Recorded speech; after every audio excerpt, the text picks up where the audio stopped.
Medfield TV.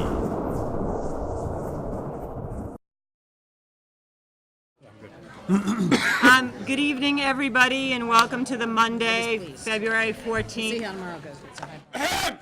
Whoa. Sorry. Good evening. Frog in my throat.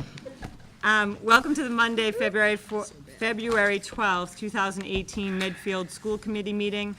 We were just in executive session to discuss strategy with respect to collective bargaining. If we were in an open meeting, it may have a detrimental effect on the bargaining position of the public body.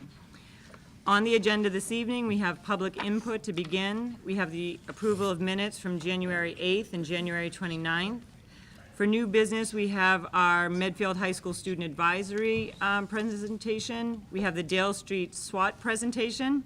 We have the Metro West Adolescent Health Survey presentation, the 2019 France trip approval, Dale Street Project Feasibility Study, the school committee office hours, and I don't believe we have any other items since posting on February 8th. For old business, we have the fiscal year 19 budget update, the 2018-2019 calendar, donations, and then we have the superintendent's report to the committee, which will include director of student service update, informational items, and district recognition.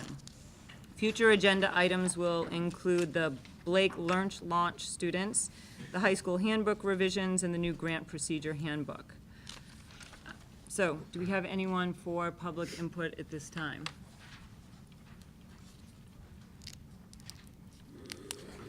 All right, then we'll go right to the approval. Oh.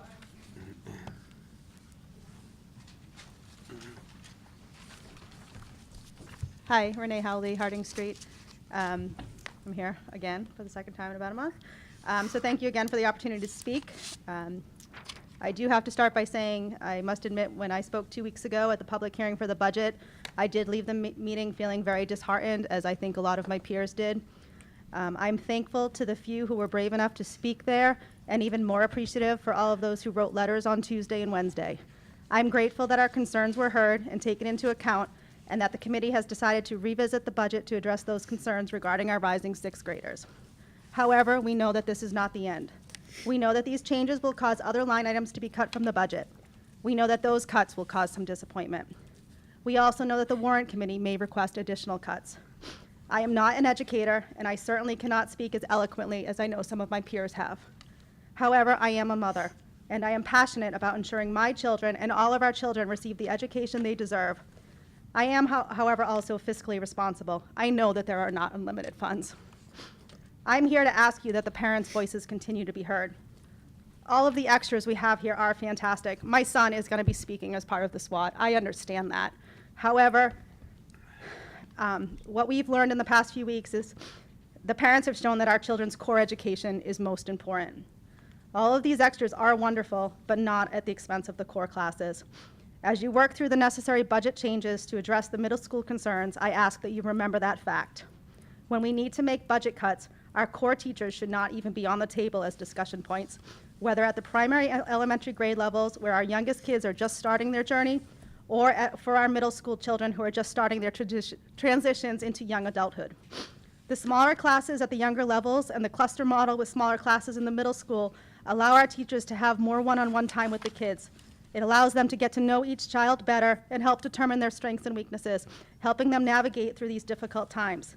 It also allows teachers, more importantly, to see if a child is having issues, whether socially or academically, that we as parents may not see because we do not see them in these social environments. I urge you to keep in mind, depression really starts hitting hard at these middle school levels. It is important that our teachers are helping us navigate our children through this difficult time in their lives. Thank you. Thank you.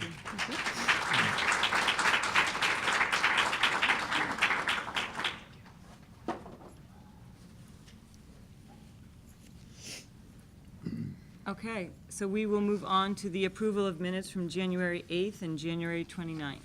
Madam Chair, I've reviewed the minutes from January 8th and 29th, including executive session minutes, and I move that they be accepted as submitted. Is there a second? Second. All in favor? Aye. Aye. So moved. In the January 29th minutes? I did all in one. Oh, okay. So for new business, we have the high school student advisory. Welcome. You want to start with the freshmen?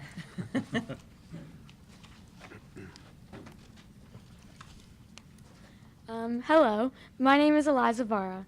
I am representative to the school committee for the class of 2021. Since our last meeting, the student government and I have made a Google form containing the merchandise we would like to purchase for our class. Upon completion, the form was presented to the entire 2021 class for a vote, and they chose sweatpants. We are currently designing 3 different pairs of sweatpants for members of our grade to vote for. We are brainstorming fundraiser ideas to help defray the cost at the moment. Additionally, during midterms week, we sold a chocolate to raise money. Thank you for your time and your interest in our matters. Thank you. Thanks, Eliza. Good job.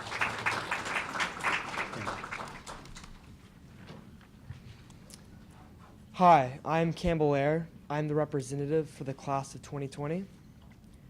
The student government for the sophomore class is doing a fundraiser this week. We are having a Valentine's Day bake sale. This will go towards down payments on prom starting this year. The bake sale is this Wednesday after school in the main lobby. A sign-up genius was sent out to the sophomore class, and students are signing up to drop off baked goods for us to sell. We have posted reminders all around the school so they know that it's in the lobby after school. And in addition, we are looking for new creative ways to raise funds. Thank you. Thanks, Campbell. Eliza and Campbell, we could start charging admission for school committee meetings if that helps you guys. Hi, everyone. For those of you who may not know me, I'm Lily Bannister, and I'm the rep to the school committee for the junior class. The juniors are very busy right now. A lot of us took the ACTs over this past weekend here at the high school, and we're also starting to get ready for our senior course selections. In terms of class dues, we're still collecting them, and since we will be in charge of selling the prom tickets this year, we are going to encourage people to turn in their class dues before they buy their tickets. We also raffled off a ticket to the winter dance, and in order for your name to be entered into the raffle, you had to have your class dues in before then. The senior class also paid us $500 for cleaning up after the Christmas dance, so that was great. We booked the hypnotist for April 6th, so that will take place in the auditorium, and it will be around 7 p.m. It's usually an hour and 15 minutes. And we're also thinking of doing a bake sale there to maximize profits, but we'll finalize the details once we get closer to the events. At our meeting last week, we started to get ready for planning prom. We sent out a Google form so that our class and the senior class could put in their input for the theme that they'd like to pick. So the top options right now are Hollywood, Masquerade, and Around the World. We also took down the names of juniors who want to be on the prom committee, so that'll be very helpful when we're planning the event. Looking ahead to the next couple of months, we will pick our menu for the prom, and we're thinking that the most effective way would to not do a buffet style, just because it's best when the servers bring it to the tables. And we'll finalize the theme with the prom committee. We'll plan decorations and continue to communicate with the hypnotist. Thank you. Thank you.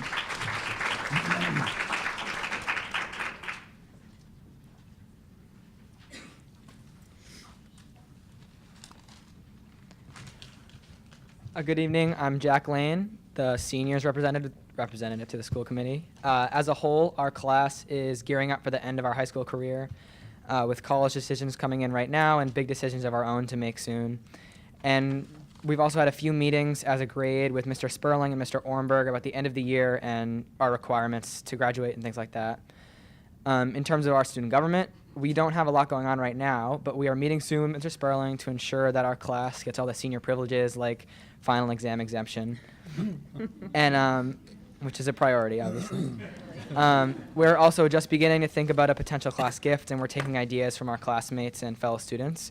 And meanwhile, throughout all this, we're in the midst of collecting class dues, just like Lily said, so that the cost of the gift or prom tickets or the 4 Kicks event in June can be reduced. So, thank you. Thank you. Thank you, guys. I know, this is your time to duck out. Thank you for coming. So next is the much-anticipated Dale Street SWAT presentation.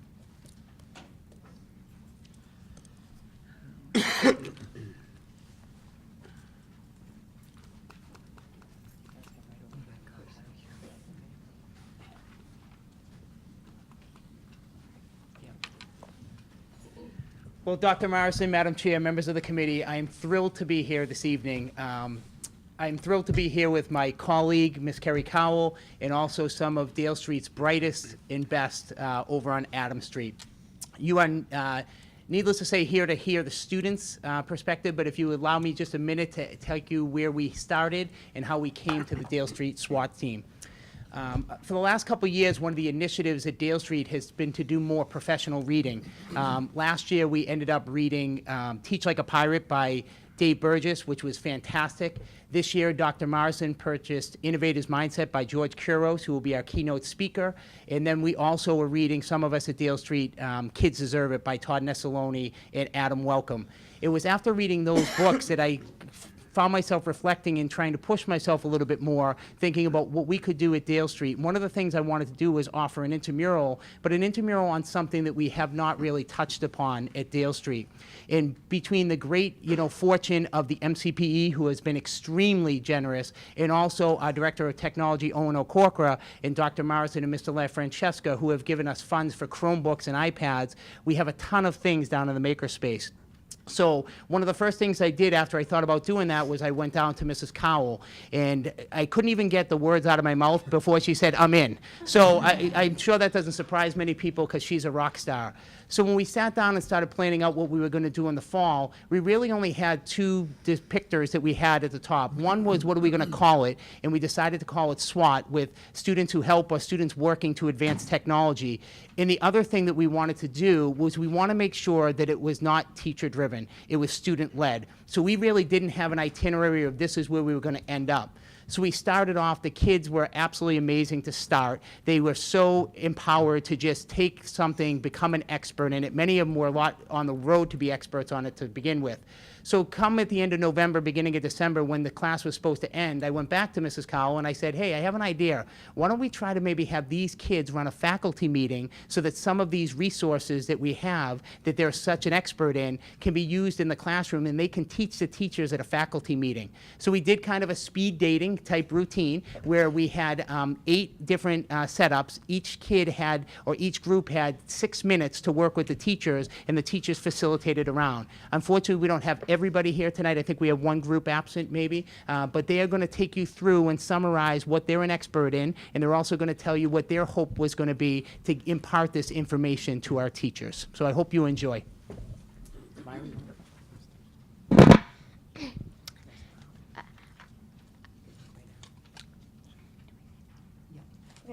Okay. I am Myra, and I used Probots,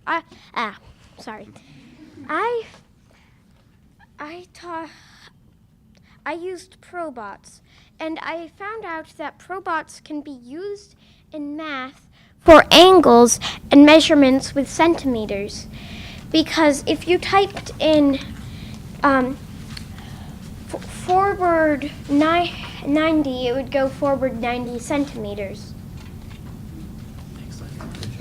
Thank you, Myra. Okay, and if you typed in right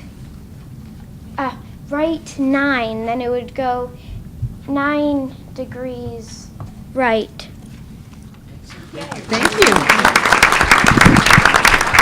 Thanks, Myra. And the Probots were one of the luxuries. It was one of our first big grants from the MCPE, and it's a coding car, and as Myra said, so that the teachers can use it in, and they could actually teach a whole unit on angles and measurement without even opening the book. So it's really incredible. Myra did a fantastic job demonstrating that to the teachers.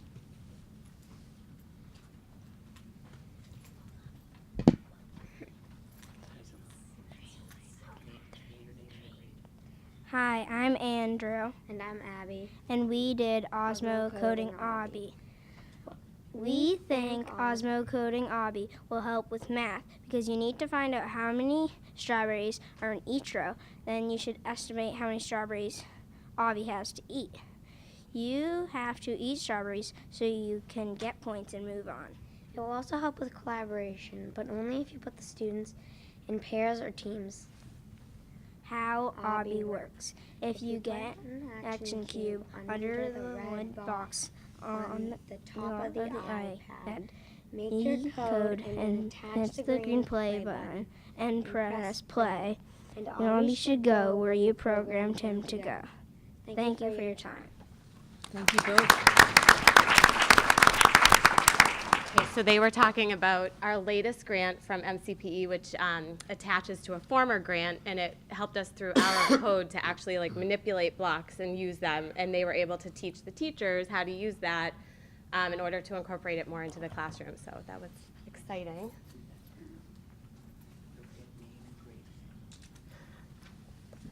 Hello, our names are Colin and Henry. Tonight we'll be talking about a game called Minecraft. Minecraft can be used to teach students about history, like Greek and Chinese history. It also can be used to help students to learn and help each other make buildings. In Minecraft you can collaborate to get things you need so you can make better tools. Also, it can be used to help students collaborate with others and respect each other. You can also show compassion by helping someone build something. You also continue to grow by making more challenging builds.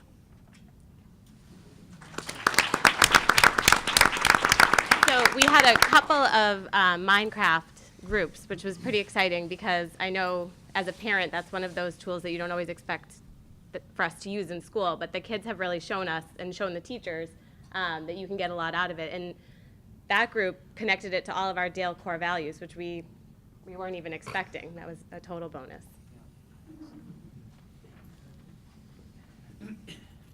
Hi, I'm Adeline, and I'm in 5th grade, and I chose to talk about Flipgrid, and I thought it was a great way for teachers to assign homework, and it's a way you can see your students answering questions in a video.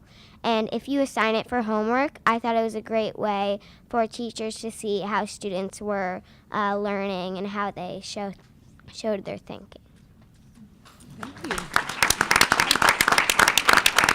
So Adeline was pretty impressive because before we had the professional development with the teacher, she gave them all a homework assignment. So before they showed up, she had them like already with prior knowledge and ready to go. And then I took a video of her showcasing the Flipgrid app, and I tagged Flipgrid in the tweet. And since then, Flipgrid basically has already asked if she would come and work for them. And it's been like retweeted and tweeted like hundreds of times all over the world, which is pretty exciting, all because of one 5th grade girl who had a vision.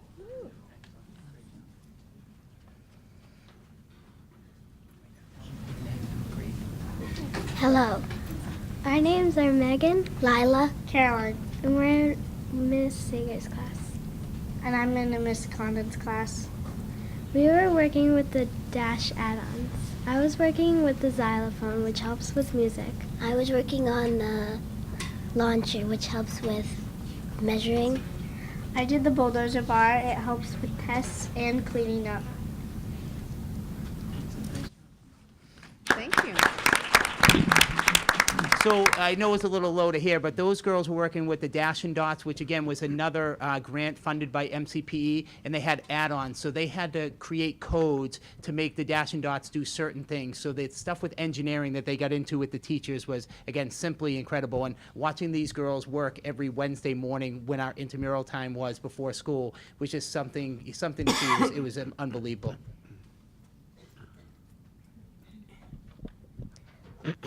So I'm Allie Dysinger, and I did Google Slides. I'm in 4th grade, and I showed how I could use it in their classroom and make it like so they can have homework assignments and they can do part of it in school and part of it at home. So.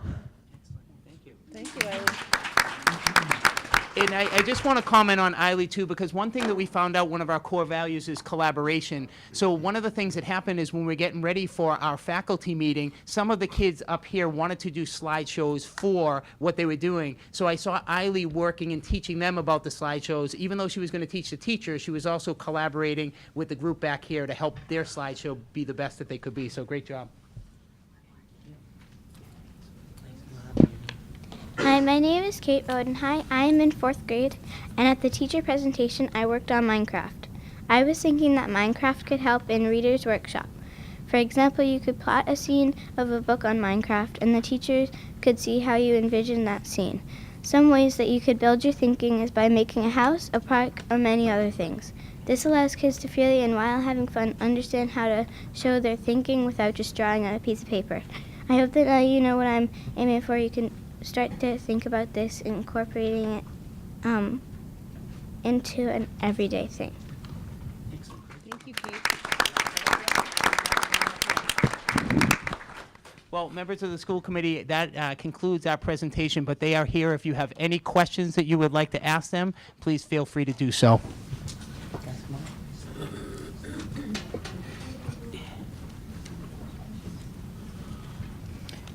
I have a question. When you guys heard about the intramural, what made you think, oh yeah, I really want to do that? Somebody want to take that one? Want to take it? Why don't you start, and then Adeline, you can go. So I really like technology, and I thought that I could get deeper into it with Swat. I love working with Mrs. Cowell and Mr. Grenham, and I love being in the makerspace. It's just a really inspirational place to be. Great. Yeah, excellent. Yeah. What are the Anybody- things do you have in the bakerspace? Excellent, you want to go with that one? Yeah, you can go after that. Why don't you wait till she goes? We have like a row of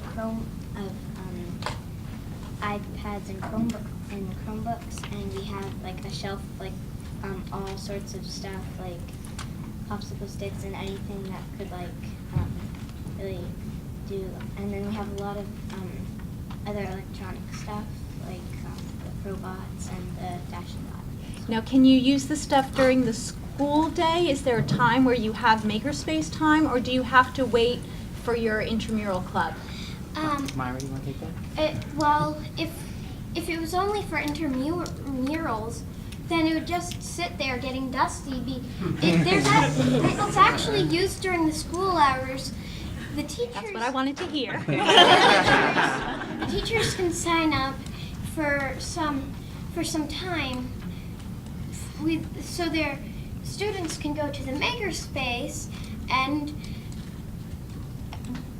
do stuff with the computers and the popsicle sticks and the felt and the string and whatever else is in there. Awesome.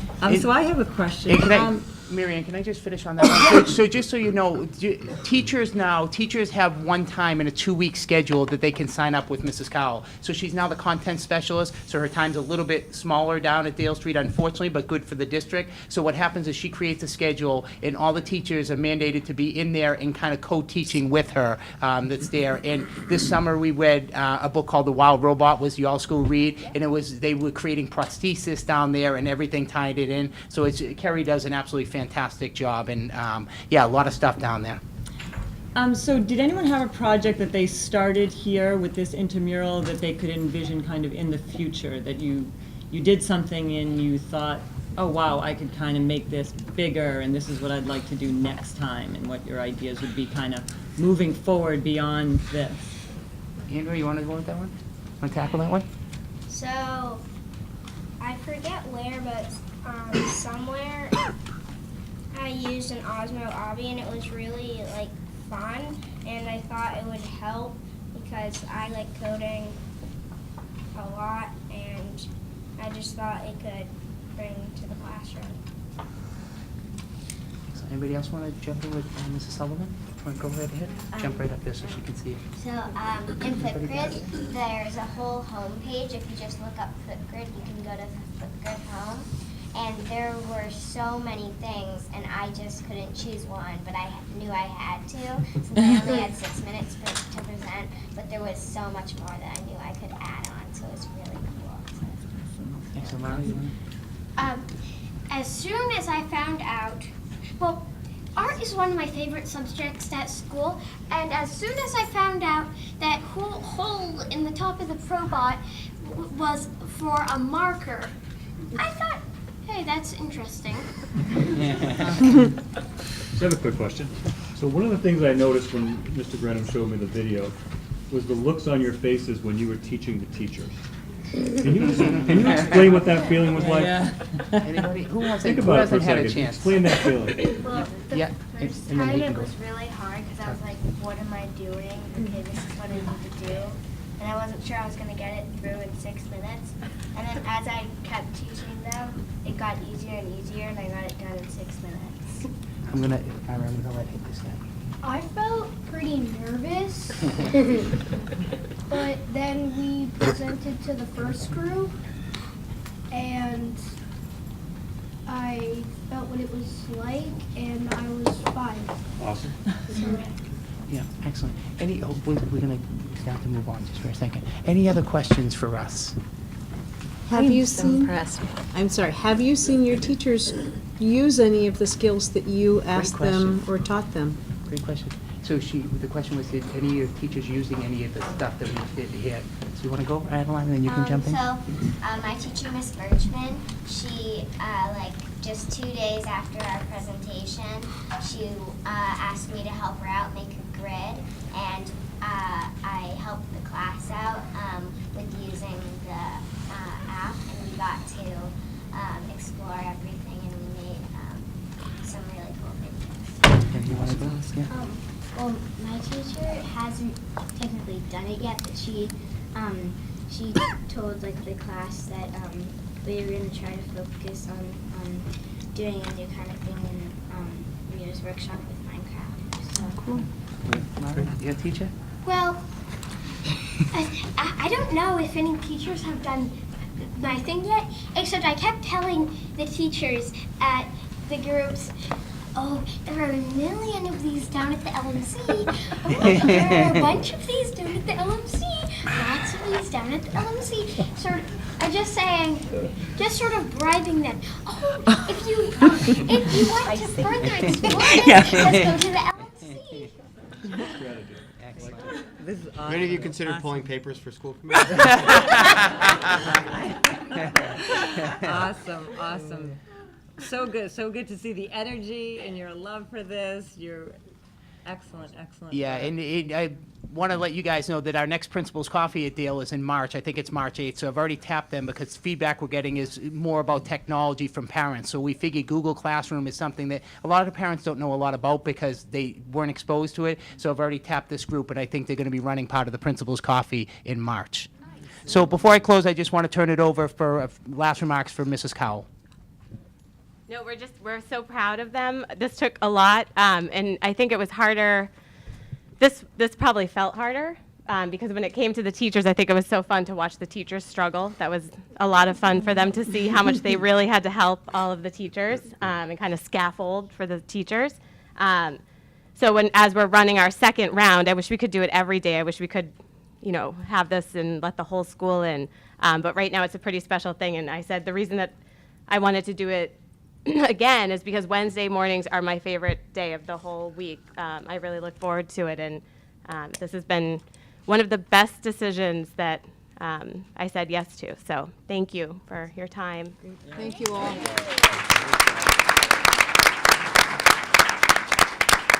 While these guys are going down, I want to say a special thank you to Mr. Grenham and Mrs. Cowell. I know when Mrs. Cowell left the classroom, my daughter Rachel was crushed because it's her lifelong dream to follow Mrs. Cowell's footsteps, which was to come back and student teach in her teacher's classroom. Well, she still can. Yeah, now she'll have to be a library. Sure, that's fair enough. And I was disappointed when you left the classroom because you were one of the best classroom teachers we have. But you've been able to share your skills with the whole district, and we really appreciate that. And Mr. Grenham, I know we searched long and hard to find the right leader for Dale Street School, and it's clear to me we succeeded in that. It was not an easy process. Took us a couple of tries, I'd say, but we're really thrilled to have you here. Thank you. Thrilled to be here. Thank you very much. Thank you. Thanks very Thank much. you. Thank you.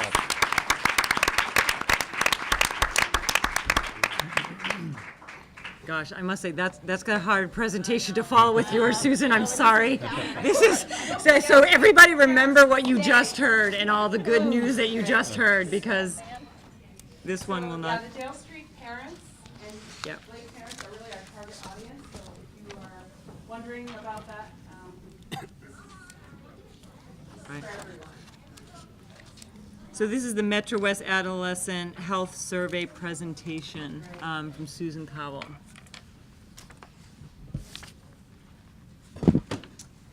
I have some handouts. If any of you would feel more comfortable following along, I'm just going to put them on the chair, and maybe a couple people can pass them back. This is a poster that was produced for us by Education Development Center. This one is just a one-page slide from the presentation.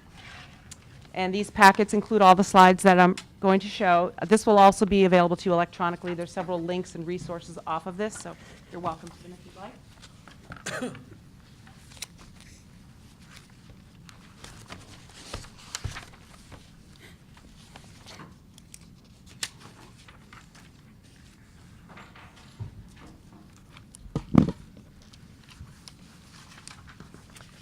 For members of the school committee, the presentation that you have in front of you is very similar to the one that I'm showing. That was the original presentation that I prepared when I was originally going to be coming. And I think I mentioned to Mrs. Kelly earlier, if you give me 2 months to sit on something, it's going to be completely, it's not going to just sit there. So I've been working on it ever since.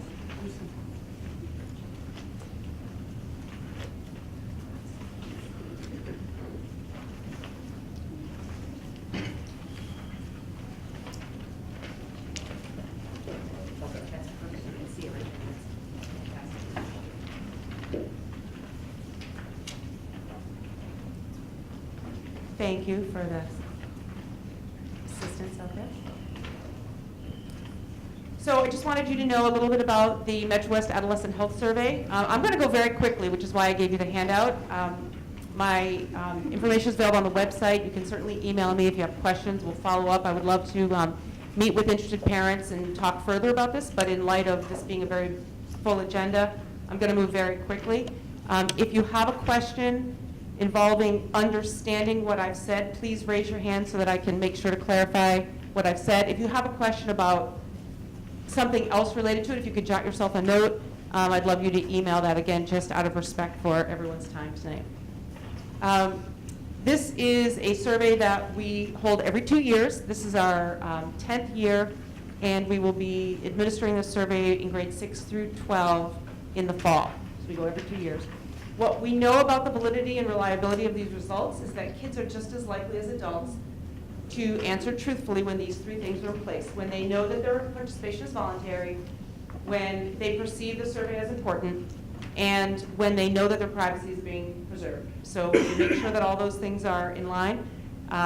20 Medfield surveys from grades 6 through 12 were removed because they included some implausible results. Perhaps kids were saying, yes, they did every single behavior, or they contradicted themselves in different behaviors. They said they did something here, and then they didn't say it over here. Perhaps they had made markings on their surveys.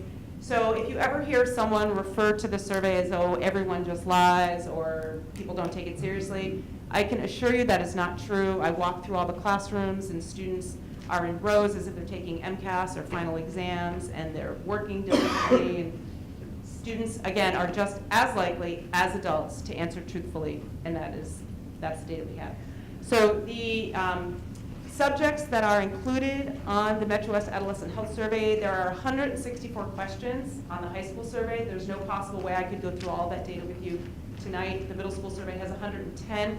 The biggest difference is that there are no sexuality questions on the middle school survey, and there are some more in-depth questions and other topics on the high school survey. So these are all the topics that are included. And on that page, you will be able to see what you have in front of you electronically. And you can see there's a link to the full report, which is also on medfield.net on the district's website. So you can access all the slides. Dave Wordley, the SEL director, and Stephanie Wordley, who's the director of guidance, and myself got together over the summer, and we studied both binders, pages and pages and pages, and we poured through it all. And we tried to take, 2 big notebooks full and figure out, what is this really telling us that we need to know? What do we really need to address?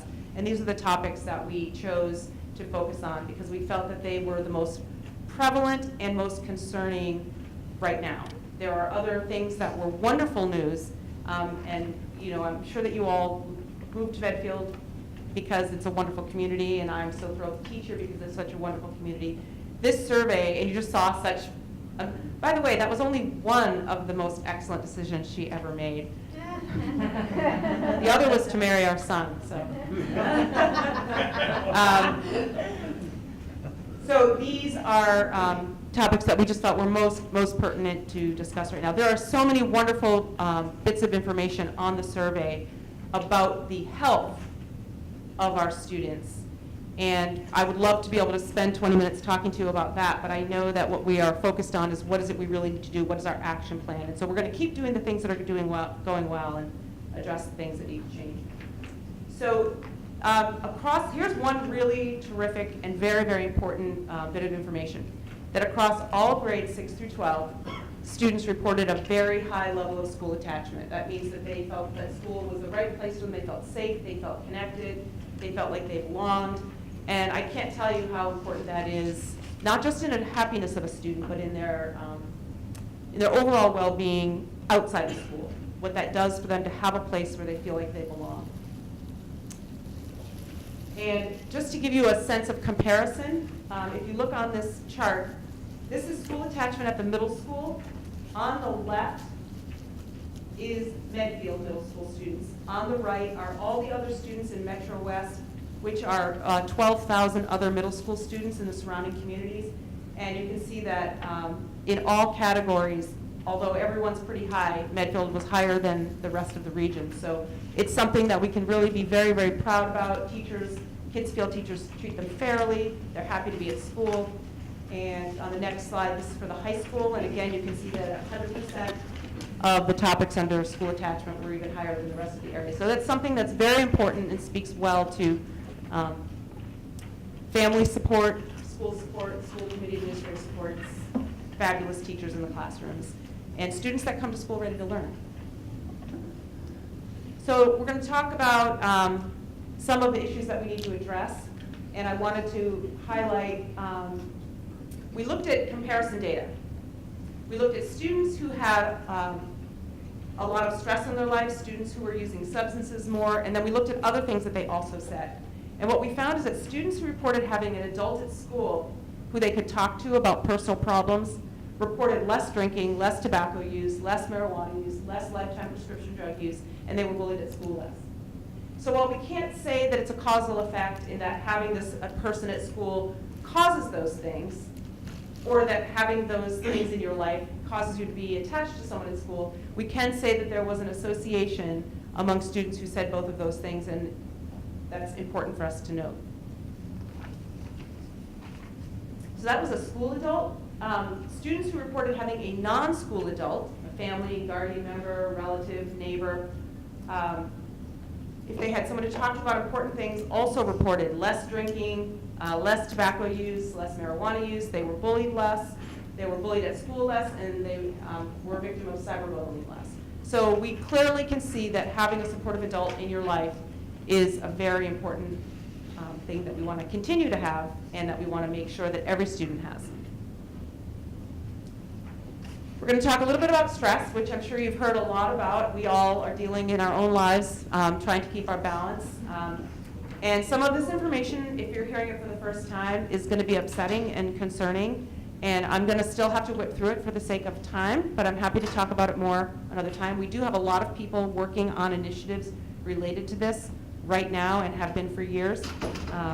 At the high school, 39% of high school students at Medfield High School, all of the information I'm sharing with you has to do with Medfield data. 39% reported that life was very stressful, and they had an option. They could say it was very stressful, somewhat stressful, a little stressful, or not stressful at all. And these are just the kids who said life is very stressful. This is a trend that continues to rise, and twice as many females reported this as males. At Blake, we saw an interesting decrease in students who reported that they had a lot of stress, that they were very stressed. It was from 17% on the last survey to 9%. However, reports of being very stressed is 3 times higher in females than in males at the middle school. So you see the pattern there. So we now have our target group. Not that we don't want to address it in males, but we certainly can see that we have a target higher population. So I just wanted you to see this. This is stress by grade. So starting on the left are 6th graders, 7th, 8th, 9th, and the top on the right is 12th graders. The number at the top is a percentage of students in each grade who said that life is very stressful in the past 30 days. And the number inside the box is the actual number of students, if that helps you to see that. So for seniors, 105 seniors said that in the 30 days prior to the survey, life has been very stressful. Now, for a point of information, and you will relate to this, James, the survey is taken in November. So these were seniors in November of their senior year. It's a very, very stressful time for them overall. But other than this little dip right here, it's not unusual.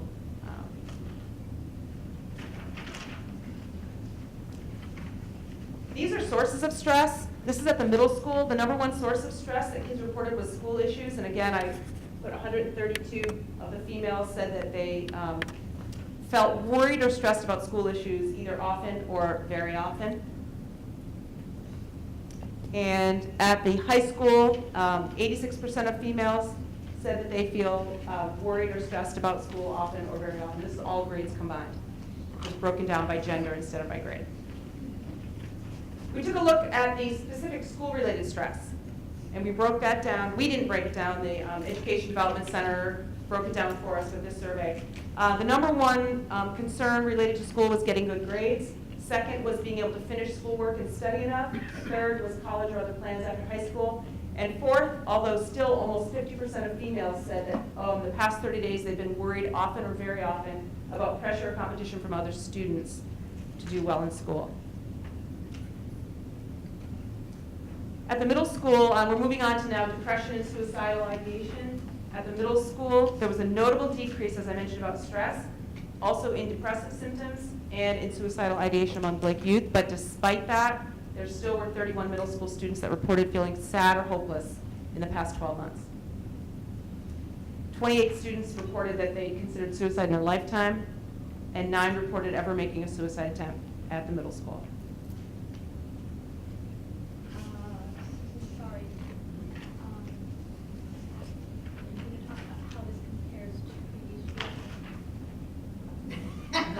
And this is how it compares to previous years. Here's the blip that I was talking about. I guess the blip is usually up, the blip down, right? So it was continuously increasing, which led to many of the things that you'll see at the end of the slide. Many of the efforts that have gone on in the community and in the school system for the last several years have been a result of this and other data that has been collected. In 2014, you can see we saw a drop in students reporting depressive symptoms, self-injury, those who ever in their lifetime seriously considered suicide, and also those who attempted was slightly down 1%, as well as stress. So we're very interested in following up on that and what may have led to that change. This could be that it's a completely different population of students, which is true. This trend data only includes 7th and 8th grade. So each time we do the survey, it's a different population. The 6th graders answered this question, but the 6th graders did not always take this survey. And because of that, the 6th grade is not included in trend data, which is data over time, because they haven't always been included in the population. So that will be, it's very good news, even though it's still very, very concerning, right? Just out of Yes. curiosity, did the 8th graders in 2016 take it when they were 6th graders? Yes. Prior? Did you compare that data? Yes, I believe I did. I'm sorry, I can't recall. Bonnie, could you write me a note, please, to compare? If you want to drop me an email and I will look that up, I'd be happy to share that with you. Because that's the same. Yes, because we have the same, it would be the same population. Yeah, yeah, thank you very much. So now we're on to high school. At the high school, 125 students reported feeling sad or hopeless in the past 12 months. 85 high school students said they seriously considered suicide in the past 12 months. And how big is their class? This is 850 high school students. It's 1 in 10. So look around with your kids and think about which one of the 10 you might have in a room is feeling that way. Yep, 24 students reported making a suicide attempt in the past 12 months. So looking at how does that compare to other years, and I'm also going to show you how it compares to the region.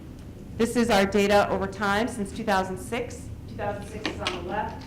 2016. You can see we saw a continuous increase. It's actually lower in 2016,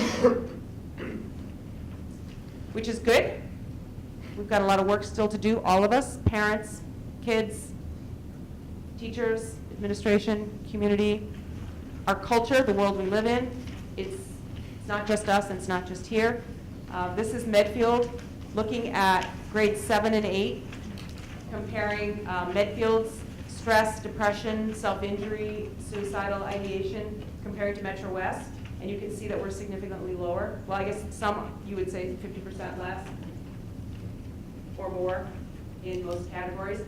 So this is not a Medfield problem, but because we're in Medfield, it's our problem, and that makes it ours. We own it. This is at the high school level. You can see that our stress level is slightly higher than the rest of the region, but we're lower in every other very concerning category. So hopefully that's helpful for you to put in perspective that yes, it's a problem, but it's not an isolated problem here, and we're all working on this. So looking at comparing protective factors with kids who had lower stress, I put together this slide and determined that statistically significant difference was seen between students in the stress levels that kids reported by students who had a supportive adult at school, a supportive adult at home, kids who ate dinner at least 5 times or more with their family each week, kids who spent less than 3 hours online daily, kids who spent less than 3 hours daily on social media, kids that spent less than 3 hours on screen time, less than 3 hours on extracurriculars, kids who got 8 hours or more of sleep on school nights, kids who exercise moderately for 60 minutes a day for 5 or more days a week, kids who exercise vigorously for 20 or more minutes a day, 3 days a week, and those who strengthen and tone their muscles. These are all different questions that were asked. These were all associated with lower stress. So, this is where I would look to make some changes, is to try to encourage as many of these protective factors, or protective behaviors in my family's life, so that we can give our kids every advantage. Again, we can't say that because a student had a supportive adult or got 8 hours of sleep that that's why they had less stress, but we can say that the kids who had less stress got more sleep.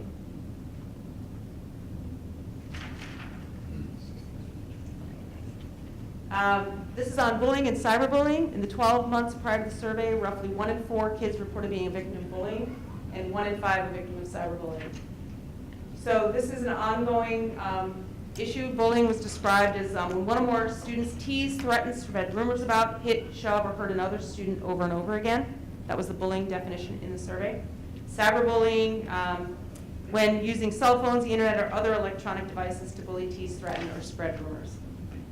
I'm going to talk a little bit about alcohol, which is our biggest substance use problem in Medfield, and I'm just going to kind of put this up here for a second and let you think about it. Alcohol use continues to rise, with 330 high school students reporting they used alcohol in the 30 days prior to the survey. This is higher than the region, the state, and the nation. After many years of decline, binge drinking climbed from 20% in 2012 to 25% in 2016. So binge drinking is 4 or more drinks in a row for a female, 5 or more drinks in a row for a male. And this is also higher than the region, the state, and the nation. This is our biggest substance use problem in Medfield. This is alcohol use by grade, and you have this in front of you, so I don't want to spend too much time on it. And again, I'm happy to address it more fully in another venue. But this is by grade. Grade 6 is on the left, 7, 8, 9, 10, 11, 12 at the top. This is, have you ever in your lifetime had a drink of alcohol other than for religious purposes? Have you in the last 30 days had a drink of alcohol, had alcohol? Binge drinking, have you been drunk in the last 30 days?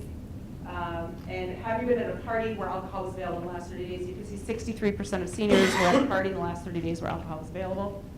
This is looking at alcohol use over time. It was really going down a lot, and we saw a big increase this year. So Two very important, sorry, go ahead. Did they ever ask, having two high schoolers now, I'm seeing this trend, did they ever ask if parents are aware, if they're at a party with alcohol, are parents aware?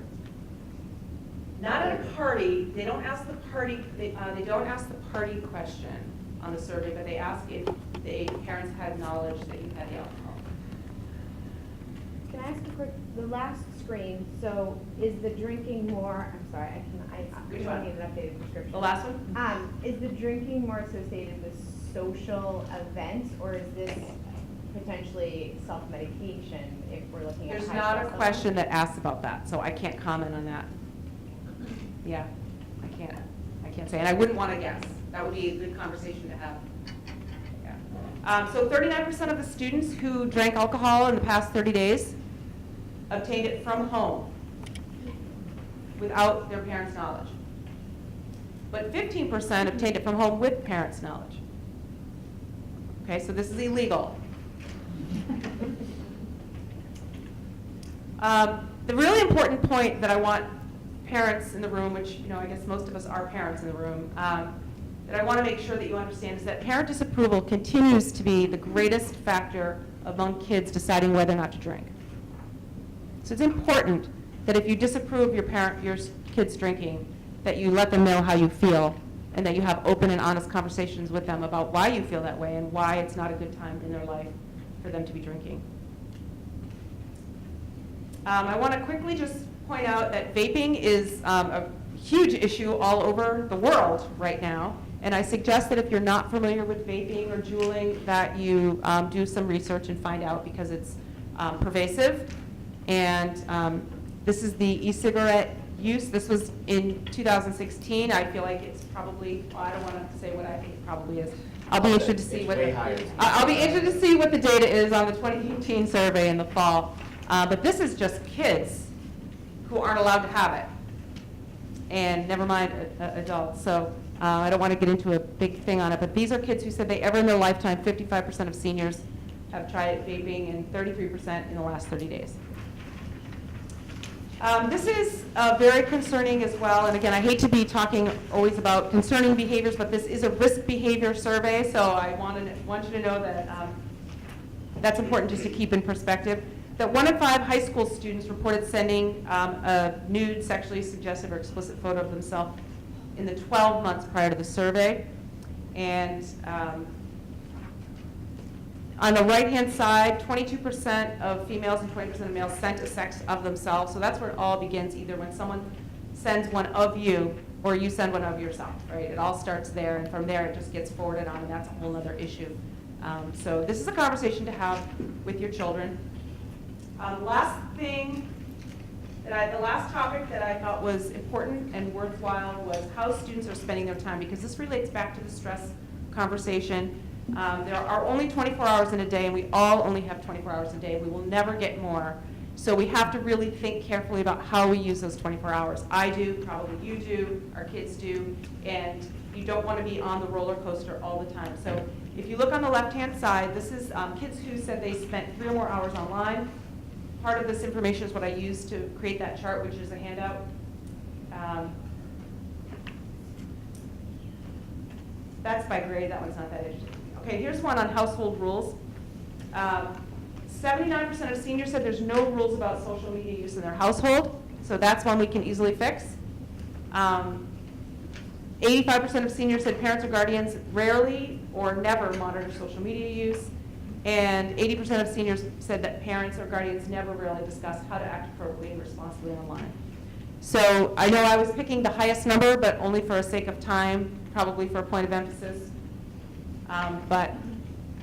Information as parents, I think, to take back, and definitely I know the schools are doing a lot of work around online behaviors.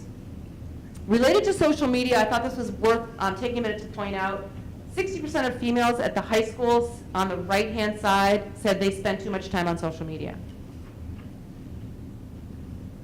However, if you look back on the left-hand side, 67 or 8% of kids feel more connected to peers because of social media. So there are a lot of benefits to social media for sure. I'm sure we've all experienced that as well. And I think there's a lot more here to talk about. So the next few slides, I'm not going to go through them now because you have the information in front of you. But these are action steps that have been taken within the schools. Don't rush through these. What's that? Don't rush through these. Don't rush through these? Okay. Okay. These are not all of the actions that have been taken. These are some of the actions that have been taken. There are so many that I would never know about, just like in your homes. There's so many things that you do with your families, that we do with our families, that other people don't know. There are efforts that we make, and we can make all the best efforts in the world, and that doesn't mean that everything's going to be okay. So we all live in the real world. So some things that I thought were worth sharing that some principals shared with me. At Memorial, we have school psychologists and guidance counselors that are leading whole class lessons. They'll teach an entire class around social thinking skills. There's anti-bullying assembly. And in all the elementary schools, we've seen an increase in school psych and guidance, which has been tremendous and really important support. At Wheelock, we probably all know about Franklin, the service dog. Everyone is all the high school kids are so jealous about Franklin. We want Franklin here. At Wheelock, they are hopefully getting an assembly on disability awareness and kindness. There's been a tremendous effort on inclusion, disability awareness at the elementary schools, in all the schools. Mindfulness lessons at Wheelock. They just started mindful moments at Wheelock in the morning with announcements. Have you heard them? Yeah. He loves it. That's wonderful. That's wonderful. So it's calming music and kindness reminders. Good way to kind of program our minds to start off the day. Bring that to my law firm. What's that? You should bring that to my law You firm. absolutely should. You absolutely should. Just try it and see what happens, you know? At Dale Street, each year principals look at their core values and the staff reevaluates core values. And at Dale, there are newly established core values of respect, compassion, collaboration, as Steve mentioned, and continuous growth. They have not only the kids that you saw tonight leading education for the staff, but also they lead assemblies to highlight the core values. So they're doing a great job getting the kids as teachers, and boy, they have amazing voices, don't they? Very powerful messages. A lot of digital citizenship work going on in all the schools. They have it in assembly form at Dale. I think in some of the schools they have it embedded in lessons.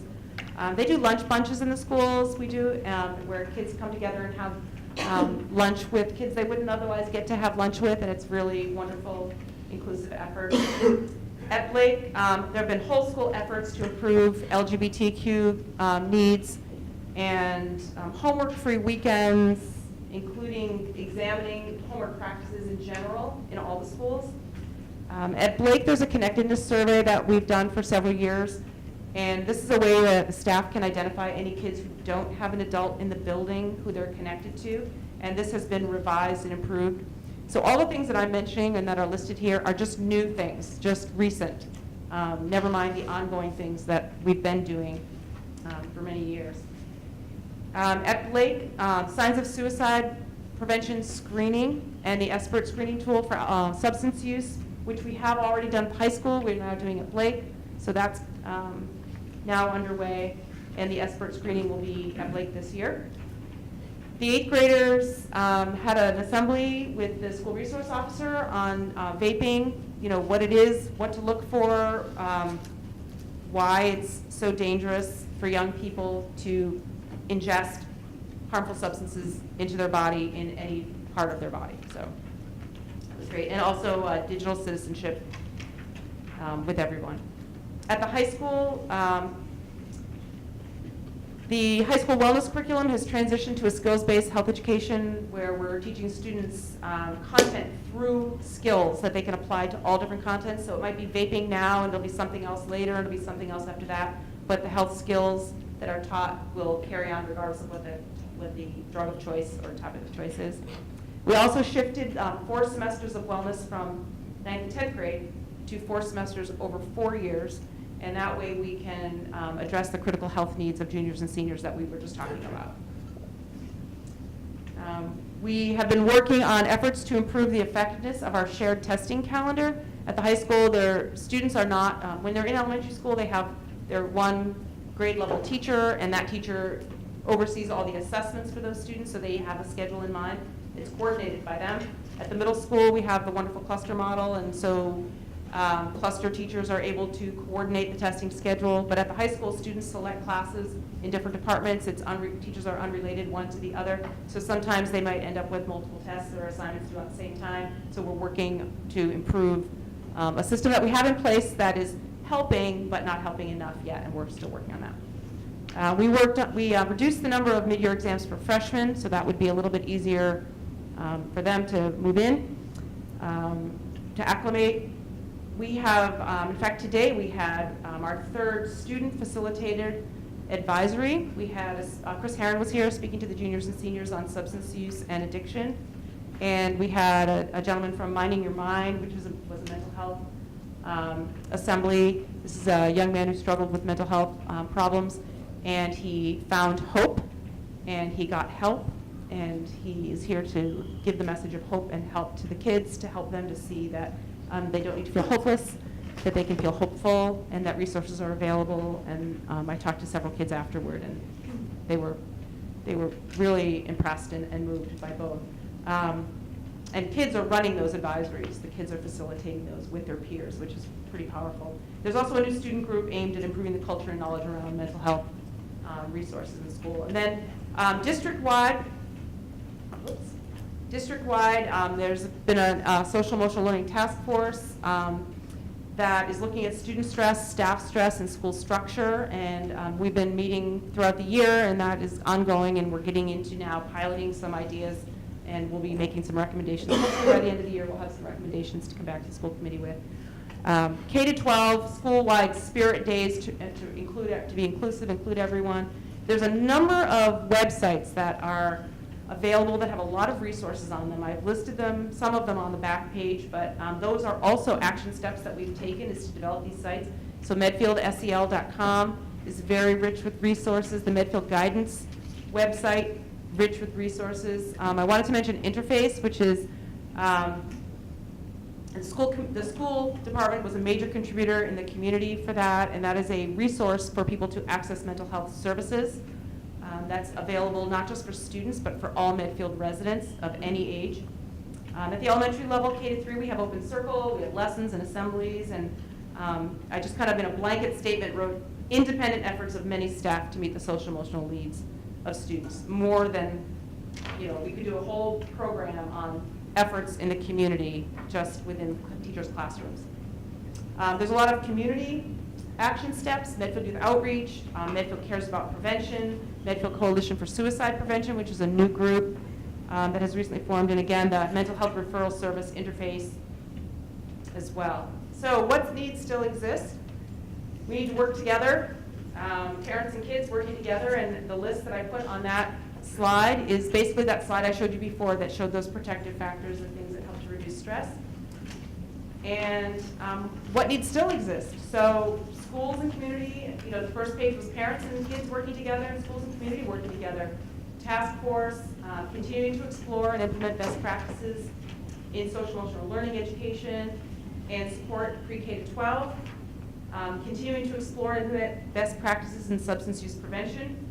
Hiring of a prevention specialist to serve our community is something that we've been exploring in a number of committees.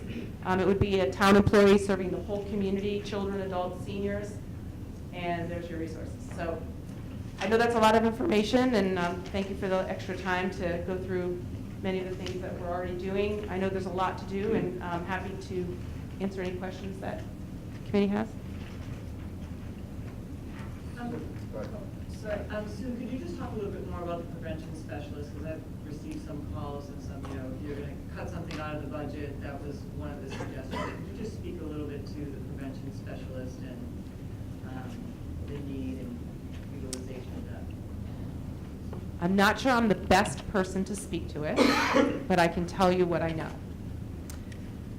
I know that I've been working on committees such as MCAT, Medfield Cares About Prevention, for many years. We've applied for grants in order to hire a prevention specialist. We had a prevention specialist who worked in Medfield on a grant, was hired not with town funds, but on a grant, and it was fantastic. She ran coffees in people's homes. people would invite friends over, they'd have a coffee, and they'd have a conversation with neighbors and friends that they felt comfortable with, and they would talk about issues of kids using substances and creating a safe community. So that was a really powerful model. That just happened to be the model that they used, and it was terrific in that someone there would kind of book a coffee out of that and book a coffee, and she reached hundreds and hundreds of parents with that model. So that's just an example of something where we felt like we made a lot of progress. So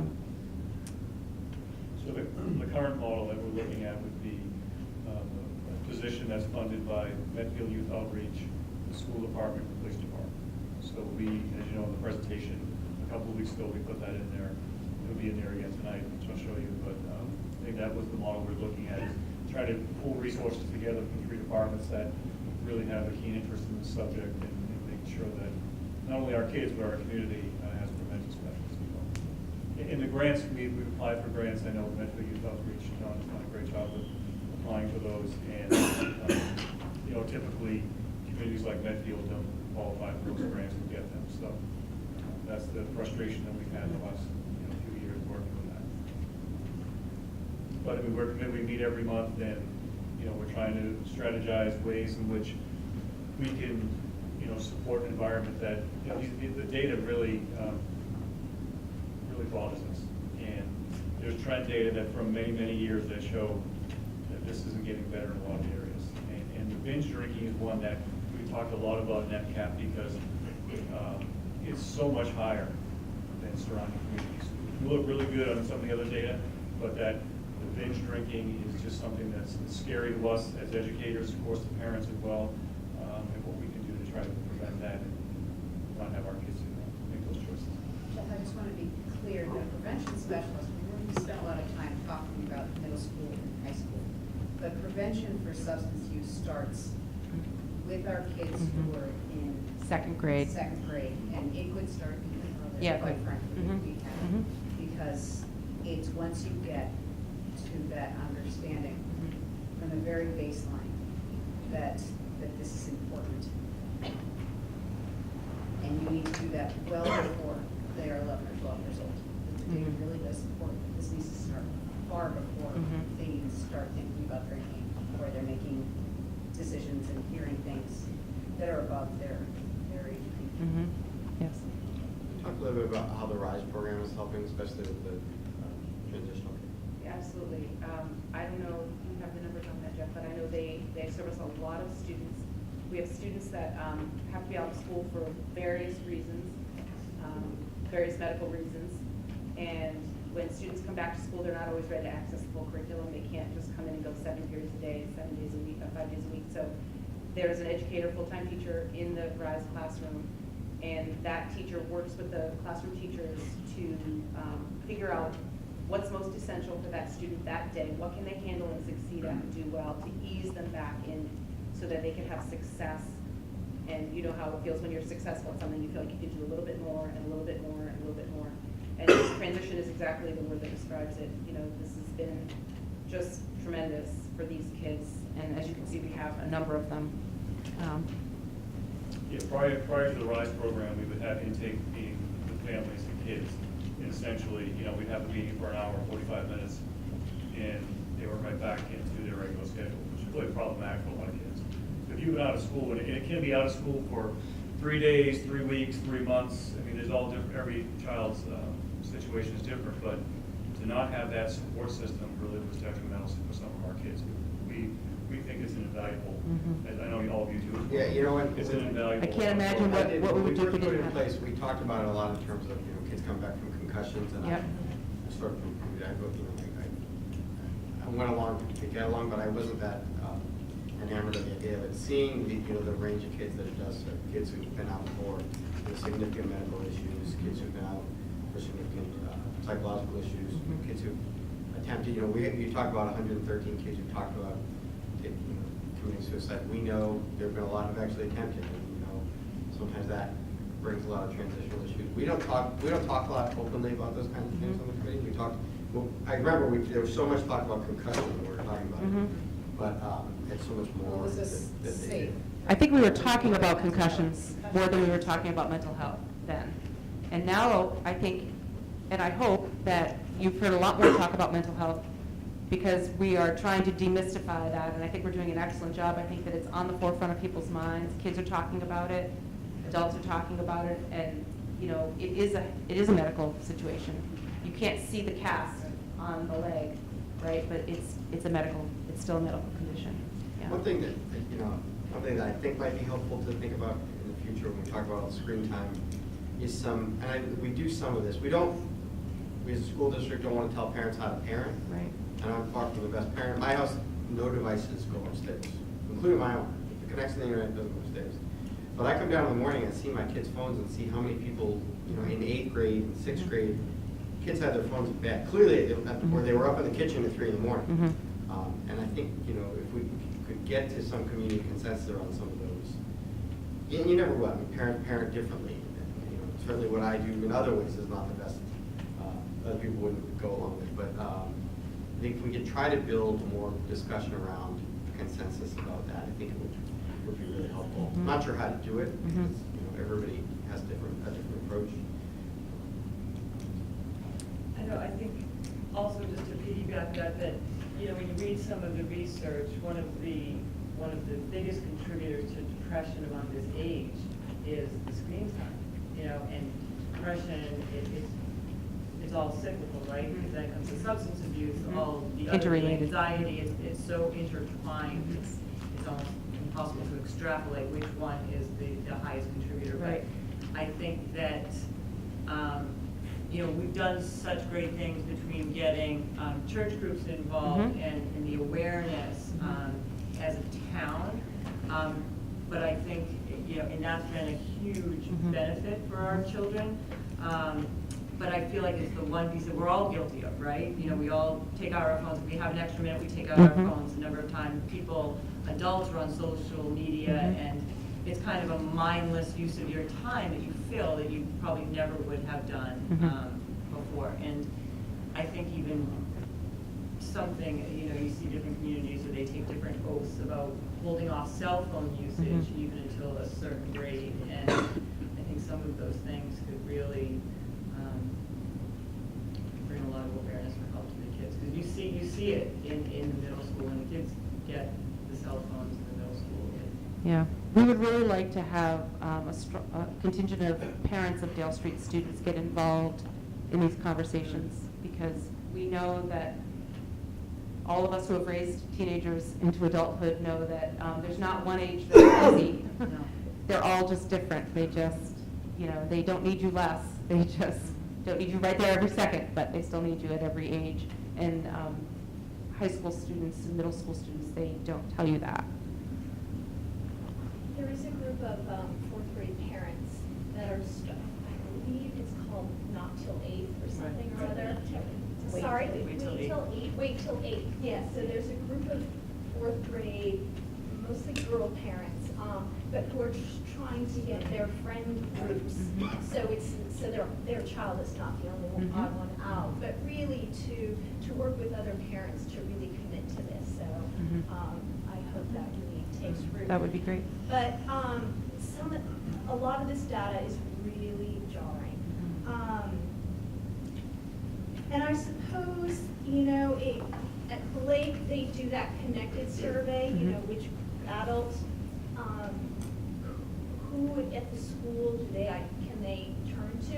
And I'm wondering if there's discussion at the high school, because at the beginning of your presentation, identifying with an adult has a lot to do with ignoring stress, etc. But there's the high school, they're there 4 years, and you know, so I'm wondering if I should probably ask Robert, is there an opportunity or discussion of that kind of connectedness survey happening? Do you know? I don't know. Yeah, I don't think there's been any. I think, you know, looking at high school connectedness survey question. I think My secretary. I brought my secretary. Thanks, you know, Bob. the SOS Just proximity. assessments that are happening twice in high school, Yeah. you know, signs of suicide, the connectedness they have to guidance counselor, which we would have it at younger grades, you know, they meet with them scheduling. But I don't think they've had any conversation around that. I think it's a great idea. I do think it's a good idea. Because, you know, I mean, the kids who are involved at the high school level, you know, Robert would say that, you know, over 80%, you know, kids are still in the schools at, you know, 3:30 or so. Right. But, you know, what about that 20%? Mhm. You know, where Mhm. are they? Mhm. Who are they connecting with? Right. You know, because I think there's so many, you've got the data to prove Mhm. that they're connected, you know. Well, even our data shows that, yes, the connectedness was very high, but there's still that percentage, it wasn't 100%. There's still that part. And the same is true for the alcohol use, right? The alcohol use, considering that this is harmful and illegal. This is my son's reminder to get his phone plugged in downstairs in the kitchen. Love it, love it. Oh, it's my reminder to take his phone. I approve that. Shoot, what was I saying? No, the alcohol. Oh, yes. So, yes, our alcohol numbers are high. It's illegal. It's dangerous. Kids shouldn't be drinking. There's no benefit that we know of yet, other than that it's perceived fun, right? But other than that factor, there's no other benefit that we can think of, and there's too many harmful risks involved that are long-term and short-term. But the majority of kids are not drinking, right? Not the majority of seniors, but if you look at the data from comparing Medfield to the other areas, right? So it's not normal. That's not a norm. So that you can look at that, flip that data the same way too, right? Should I check? Well, you didn't ask that question, so we don't have to take time right now to check. I just threw that out there. Current alcohol use past 30 days is only over 50% by seniors. So it's less than 50% of kids are current alcohol users. So that's good that it's less than half. It's not the norm, but it's still too high. Yeah.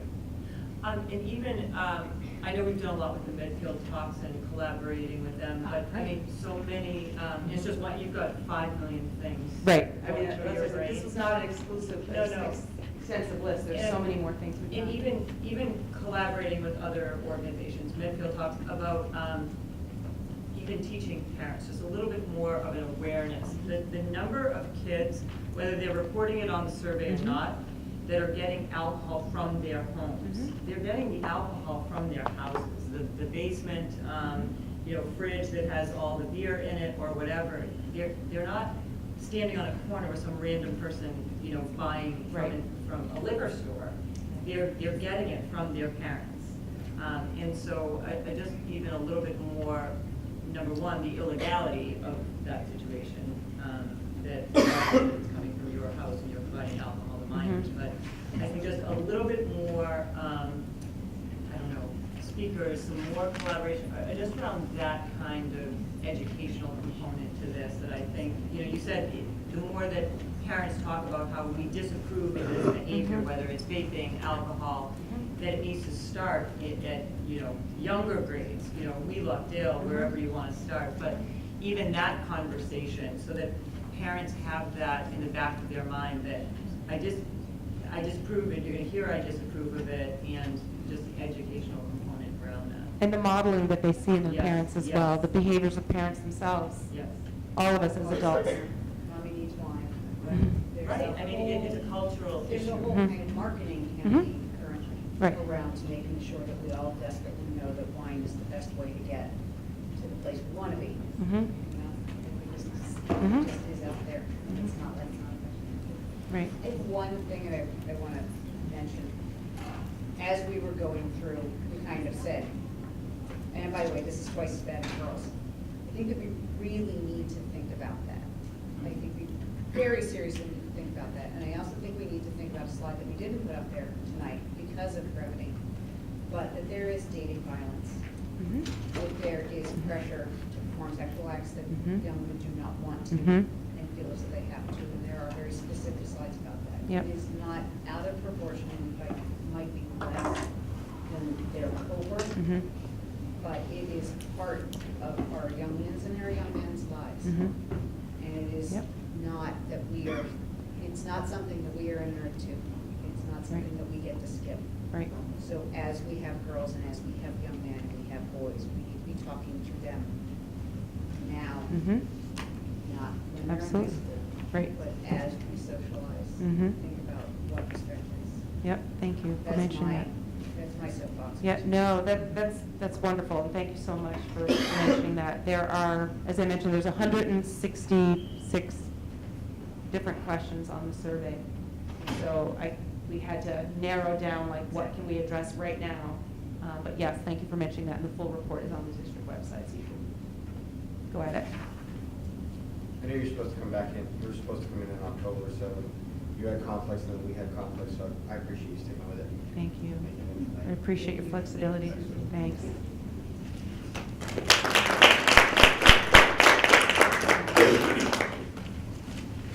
So the next item on the agenda is the France trip approval for 2019.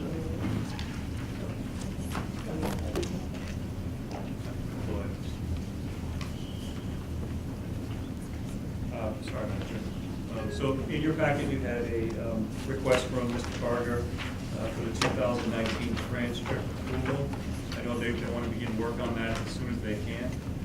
We are using a different vendor this year. I know we had some problems last time with actually a couple of times using the vendor, especially with that home experience for our students.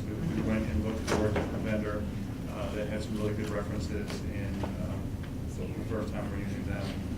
The key is that home experience. And that's what kids were promised last time. Some didn't get the full home experience. But that's what they're working towards for 2019. So I'd ask you to approve that. My only question is, because first of all, I was in educational travel. I told you before, I'm a huge proponent of these things because they are life-changing.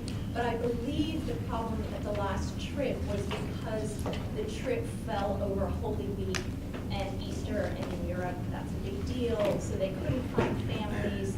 And this trip is during Holy Week as well. So just maybe go to Paris, definitely go for the holiday, you know, and I think it's a Paris homestay. I'm going to approve it, but I hope that these are kind of worked out beforehand because I think the timing. So the 13th to 17th? Is Yeah, Holy Week okay. next year. So I'll bring that back to them. Yes. Absolutely. I mean, they're gonna wanna go over more vacation money with the others. Yes, exactly. So it's just being clear to the parents, because I think they were disappointed that some of them couldn't stay with host families with the same age kids, some of them had to stay with grannies, which is still cool, but, you know, just going Wasn't what they into expected. it, I was open. Would you consider, I know it's probably not a question for you, Jeff, but, you know, the China trip, we have a more of an exchange. So we get kids who come from Bangkok here for some period of time, and then our kids go there, they do a homestay. I don't know if it always lines up perfectly, but at least they you know, have some better spaces. Have we done that with any of the other foreign languages, or? We haven't. Is it just, I mean, administratively, it's probably a nightmare, but I mean, there's a lot of work that goes into the China exchange. But That's a special relationship. yeah, it's sister school. Yeah, Right. exactly. It is, yes, but because you have that special relationship, you have a built-in school that's willing to take your kids. Right. I move they would approve the trip. Second. All in favor? Aye. So we should look at that calendar. So next item on the agenda is the Dale Street project feasibility study. Thank you, Madam Chair. I had conversations with the town administrator and also Mike Quinlan, the chair of the permanent building committee. And one of the things they asked us to consider this evening, or you to consider this evening, is to vote to hold a special election after town meeting to pass the feasibility as a debt exclusion override. So as you know, that the debt exclusion override was for 1.5 million for the feasibility, and there may be some changes in that. Tim's on the permanent building committee as well. But we're looking to get that moving to ask the Board of Selectmen to do that debt exclusion override and to have the special election after town meeting. Tim, if you had anything else? No, I think, no, that's basically the summary of it. I think we feel that it's important that people get to go to town meeting and hear the presentation before, and not try to work it within the election. That's the scheduled election, so it's pretty common that these debt exclusions occur, you know, a week after the town meeting, so. Right. But you do have to ask the selectmen to do that, so we need to take a vote to. I think their next meeting is the 27th. I think it's, yeah, a couple of weeks. So moved. Tim, is the PBCC going to do the presentation with respect to the feasibility study at town meeting? I don't think we even talked about it, so that's a good question. Thank you. Can you get back to us on that? Yeah, sure. And please get your babysitters now for both of you to be able to stay at town meeting until whatever vote actually comes, because it will be at 11. It's just the way it goes. And I've seen people leave because they had to go leave their babysitters or split their vote, and things don't pass. So you believe in thinking that you want to have your kids at New Dale Street, you want to see what the feasibility is around that, please get your sitters now. The other thing with town meeting, it's not the Monday after April vacation where it typically is. Because there's an extra Monday in April, it's always the last Monday of April. So that works out well for families as well. That'll be true next year too. Will it? Yeah. Good. So the next item on the agenda is the school committee office hours. Do you want to talk about that? Yeah, sure. So people in the community have reached out saying that, if they have a concern, they don't necessarily want to come to school committee meetings and state their name, their address, and voice, maybe because it's a personal thing or what have you. But we felt that, or other parents have suggested, why not do office hours? So we thought that once a month we would try it and see how it goes, and we would vary locations, council on aging, maybe a school, the library, mornings, evenings, just so that we are more available to the community. Not everybody knows who we are. If you're new to the committee or new to the community, we felt that this would be a good way to reach out and have people come to us, and we won't necessarily have answers at that very moment, but every one of us is very willing to find the answers for you. I think that's tough, that when, by the way that open meetings are set, you can't do an immediate answer to almost anything.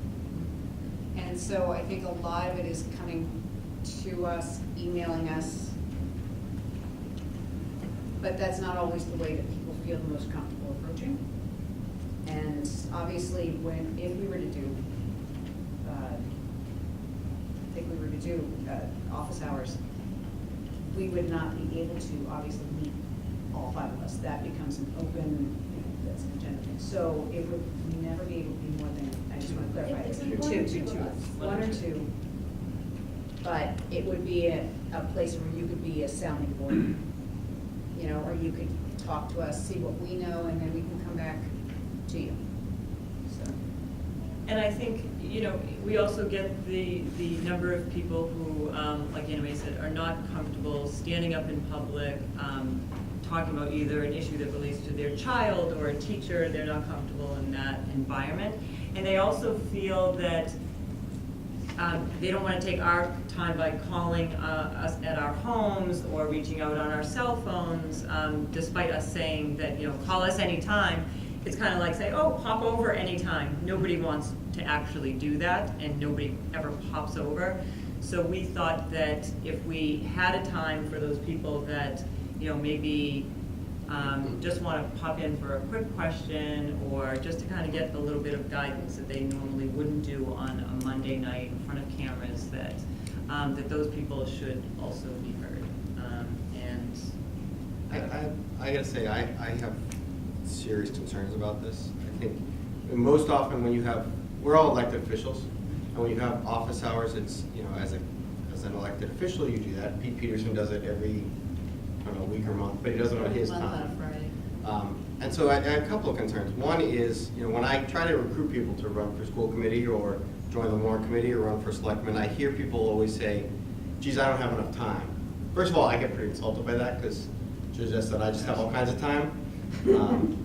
But, as somebody who works in Boston, we talk about having dinner with your family 5 nights a week. Every night we have a school committee meeting, I can't do that, right? And so you're basically saying, if you want to participate in these office hours, you have to give up more time, or you have to not be, you can't run a school committee if you work in Boston or someplace, not in Medfield.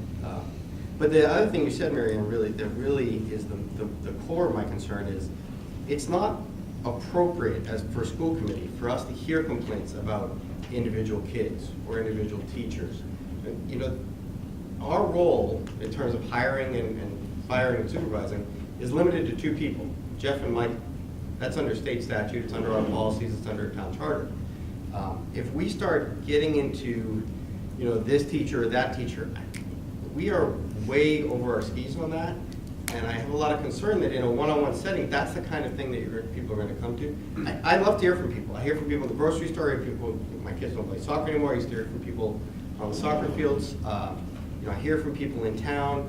I've gotten a lot of emails. I appreciate the emails.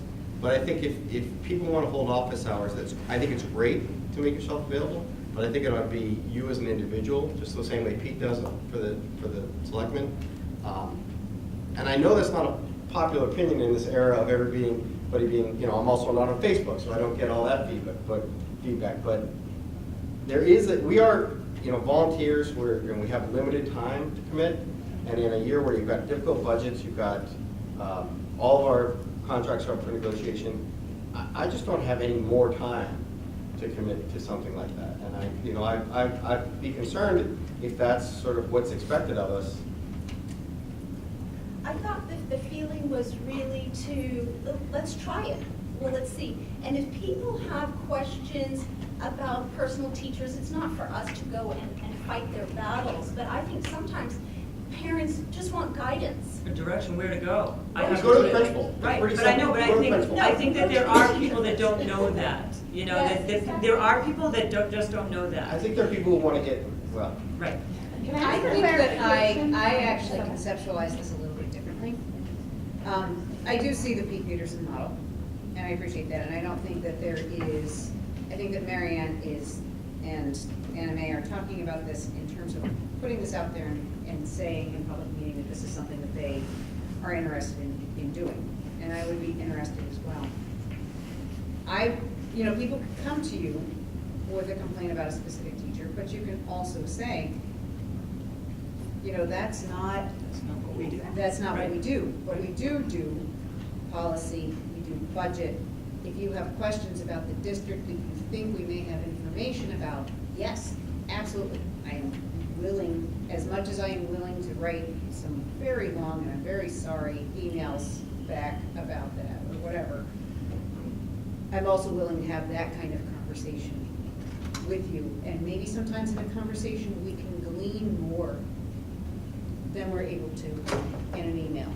And I also, I kind of look at public hearings, and I know that, you come and you stand up and it almost automatically, a microphone almost automatically makes you feel as though you are at a position in which you are in opposition to the people who are behind this ridiculous blue skirt. And we're actually wearing our pajama pants under here. That's why we have blue skirt. No, but I mean, it puts you in opposition, and then nothing in a municipality works as quickly as you want it to, right? And that's frustrating to all of us.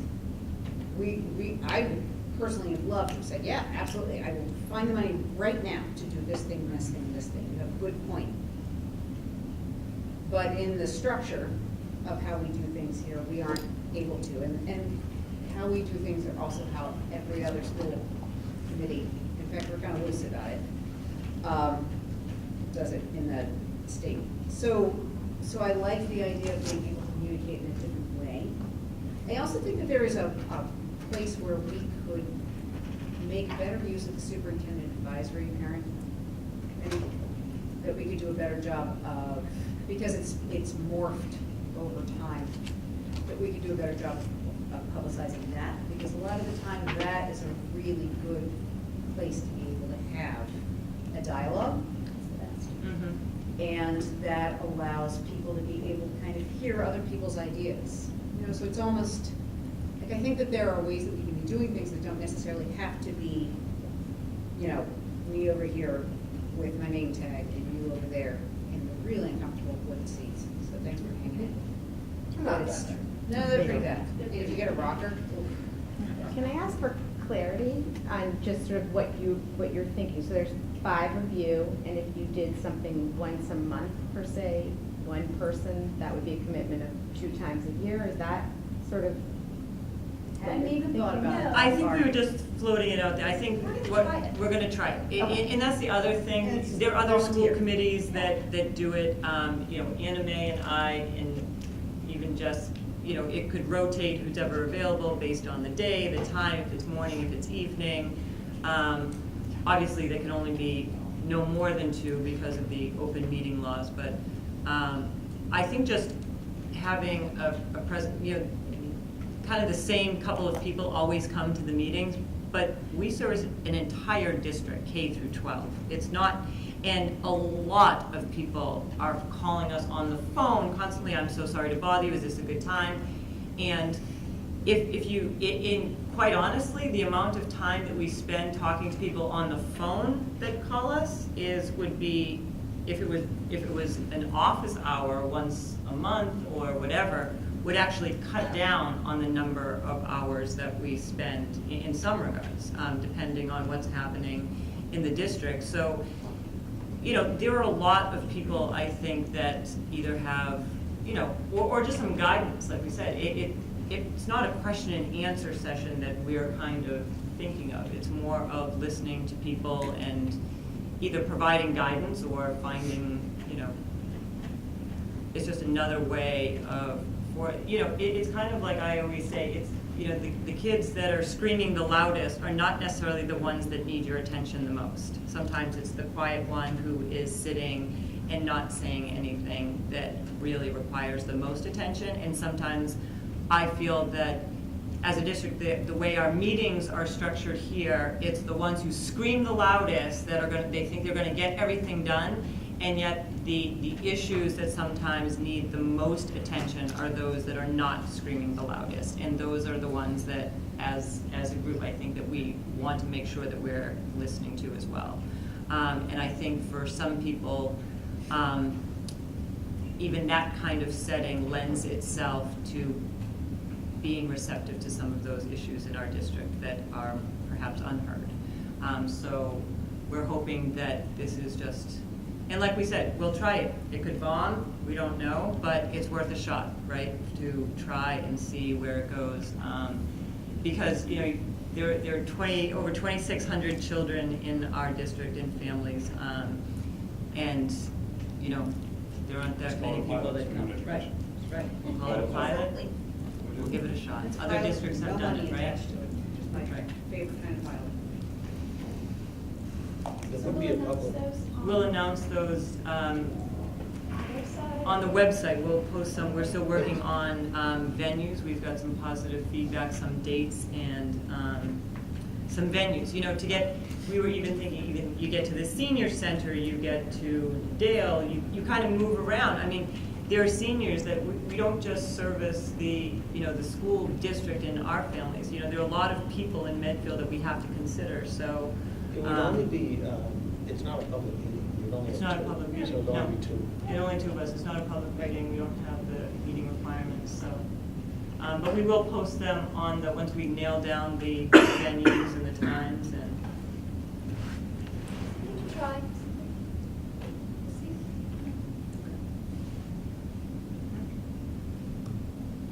So, moving on, we have old business, the fiscal year 19 budget update.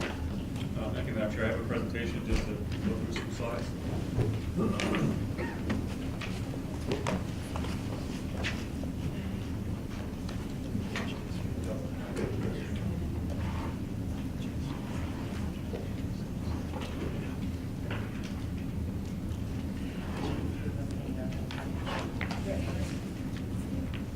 I drink a lot of coffee, just a lot.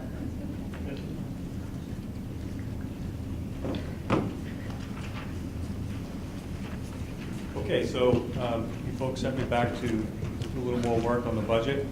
You know, we looked at some areas that we could make some reductions in, and I'll go through some of those slides now. And I think it's always important whenever we do, and some of these slides will be from the public hearing as well, is to frame our budget and our mission statement and what we do and why we come to work every day in the organization. Really important for us to follow this, and as you heard tonight, our schools have 4 values that work with as well. So some of the things that are new in the past couple of years, I know it's small for some of you to see, but I won't. There you go. Perfect. Thanks, Susan. Some of the things that we've done, again, went over this at the public hearing, but we have folks that are here that weren't there. Completed our strategic plan, Medfield 2021, expanded elementary school day to 6.5 hours, moved from a 3-tier to 2-tier bus routes, added Chromebooks for all grade 11, we did grade 12 the previous year. Expanded Chromebooks in all levels and implemented our RISE program, which we heard a little bit about tonight, and hired a director of social emotional learning, created the social emotional learning task force for parents, with parents, teachers, and students, hired a town and school facilities director, partnered with Beginning Years for on-site staff daycare at the high school, partnered with the Medfield Police Department to create SRO, restructured special education administrative support, collaborated with school groups for Medfield Talk speaker series, completed the new turf project and track project, completed the boiler project at Wheelock, and recently accepted an MSBA for New Dale Street. So it gives you kind of a sense of what we've been working on the last couple of years. The assumptions that we made in FY19, again, went over this at the public hearing, but it's a good reminder for folks that our federal entitlement grants will be reduced. We definitely feel like there's going to be a reduction in federal grants going forward. Title I is a large one for us, 94-142, which is our special education grant that pays for a lot of our staffing, is a real important grant for us. And Title IIA, which is our professional development grant. Chapter 70, which is the mechanism that the state uses to fund education in for towns. We feel like that's going to be level funded, which again in Medfield is a small amount of money compared to other districts. Our enrollment will increase again, continuation of our tuition-based programs and revenue generation. Again, our full-day kindergarten and preschool. Our Medicaid reimbursement, which is something that only the school department can generate, and we give that right over to the town, over a couple $100,000 from revenue to the town the last few years. And our building use, we use that to offset overtime, and we actually put some of that towards the turf field loan for the community, $30,000 a year. Circuit breaker is what we use to offset special education costs. We're right now budgeting that at 60% reimbursement. So that, if you don't know what that is a reimbursement from the cost from the previous year. So we fill out the forms and submit all that in late June, and we usually get the number by July. What happened this year in FY18 is that every school district counted on 72 to 75% reimbursement, and we got a notification at the end of July that it was 65%. So we lost 10% of our reimbursement there, which is about $86,000 for Medfield. So our drivers, very similar to most districts. Our CPAs, our instructional and personnel costs, our transportation, we're in year 2 of a 3-year contract. Special education, professional development, our healthcare costs. So healthcare doesn't appear on our side of the budget, but it certainly impacts what the town can give us. Right now, we're looking, and we've run some numbers on healthcare. Mike, do you remember what the percentage of our staff that does?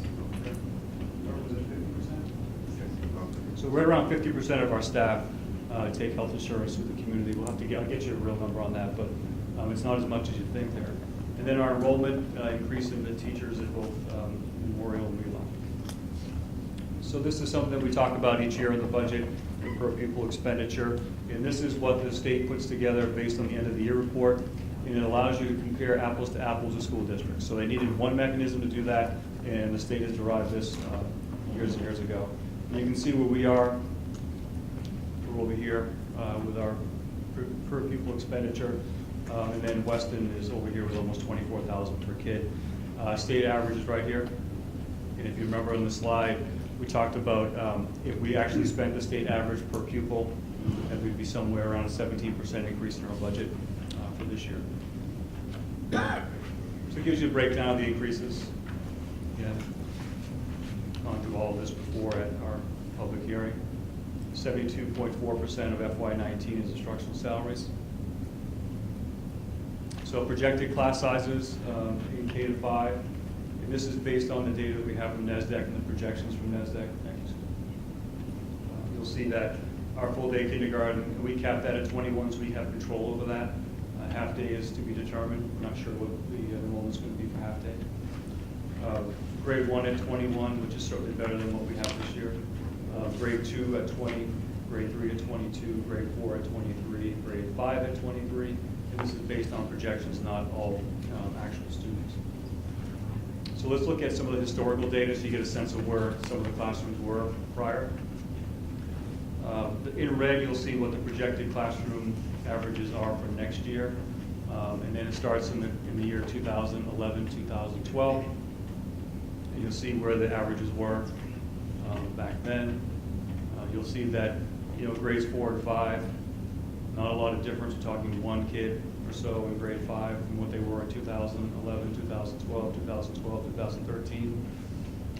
Average class size in grade 5 over the years is 21.7. Ironically, it's 21.7 for grade 4 too. But it gives you a sense of where we are right now here. Historical data, what the average has been over the last 7 years. So you'll see that definitely our first grade class size now is much higher than it has been. Last year it was almost 23, but the average is 21.2 over the years. So this shows the middle school, and hopefully you can all see that. So this is projected class sizes 18, 19, 17.8, 18.5, 20.8, and that's with the reinstatement of the 3 teachers that we had out of the original proposal.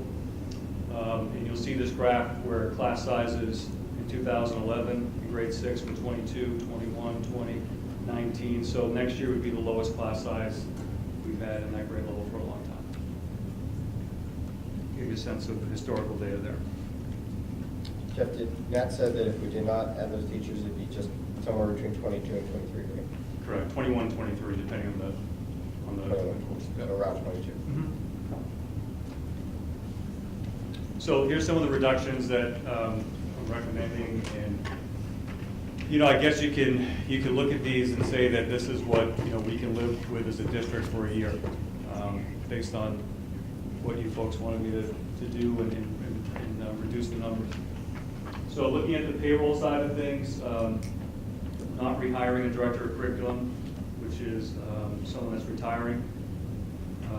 That secretary position, again, eliminating that because you don't need that if you don't have a director of curriculum.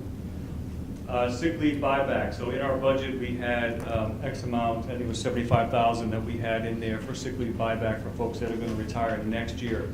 So there are many people that, this is going to be online to take pictures. It'll be online tomorrow. You're not, sorry. No, it's okay. This will be online tomorrow.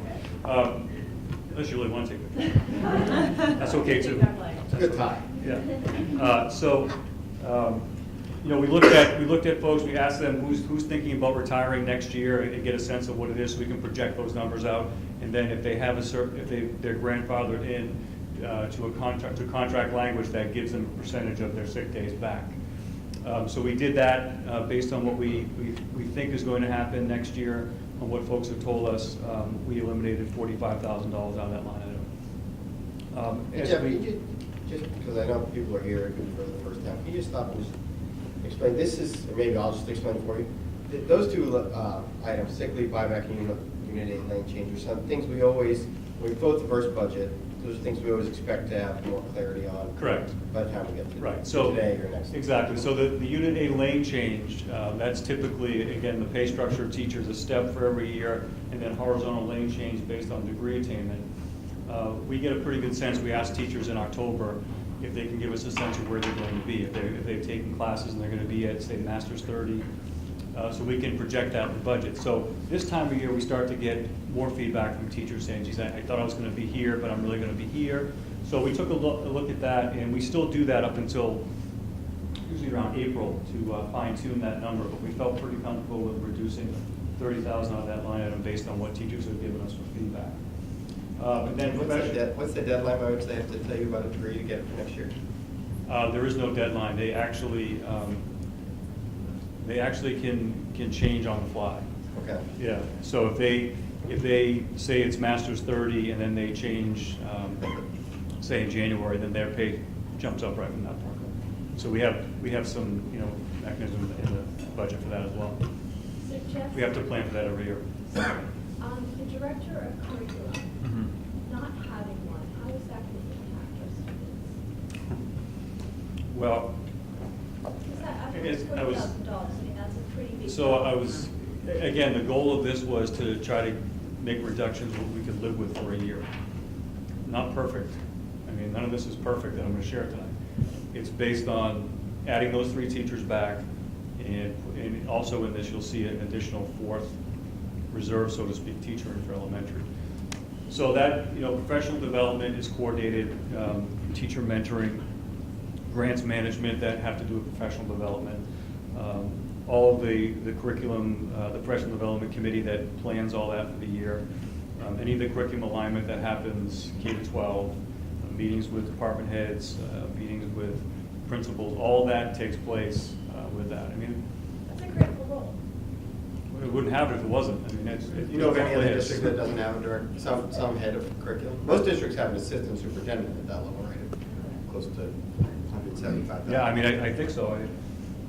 I mean, you look at Medway, around here, Medway, Westwood, Dover, Sherburne, Walpole, you name them, they all have assistants. Professional development is a core value. Sure is. That's how our teachers, convey their information to the students. So what you guys asked me to do is, what are you willing to give up, right? That's what this is what you're willing to give up. So, I'll go through it. Okay. No, I'll go through it. I mean, I agree with you. I mean, it's not a. I think we all agree. I think that I would have a very hard time if I heard that the director of curriculum was gone forever, because I'd stand up and have a fit. Yeah, I mean, I think it's a 1 year. And I'll be here next year to have that fit, But it took and I us- don't think you can do it. But It took us 3 years of negotiating with the warrant committee to get it into the budget. And I remember when we did it. So is it going to take another 3 months? You take $140,000 out of the budget, you're not getting it back next year. It's just not happening. Well, it's the same with the teachers. I mean, you're gonna need those teachers in a year. Yeah. I So understand. professional development substitutes, the $50,000. So that's looking at our new schedule for next year, which you're going to vote on hopefully this evening, the calendar. So that's eliminating the job embedded days in which teachers are pulled out of their classroom during the day, and substitutes are hired for that to a release day a month, which certainly is better for kids, better for teachers, and certainly saves money in substitutes. So we felt pretty comfortable, and this is what we spent the last couple of years in professional development substitutes. So we felt pretty comfortable with that number. So total payroll reduction 310, almost 311. So non-payroll, high school principal supplies 3,000, general supplies 7, middle school supplies 7, Dale Street 8, general supplies 7, memorials general supplies 7, math textbook high school 2, math general supplies 4, math generals supplies middle school 4. So we looked at actuals, we looked at what we could get by with, actuals for the last couple of years. We felt pretty good about eliminating these. Again, it's not perfect, but we feel like we can do it. Other non-payroll, social studies textbook high school, social studies textbook middle school, world language text, world language supplies, world language equipment, world language equipment high school, athletic transportation. We feel like, you folks voted to raise athletic fees. We feel like we'll be able to recoup some of that transportation cost there. Here's a big one, computer replacement, $85,000.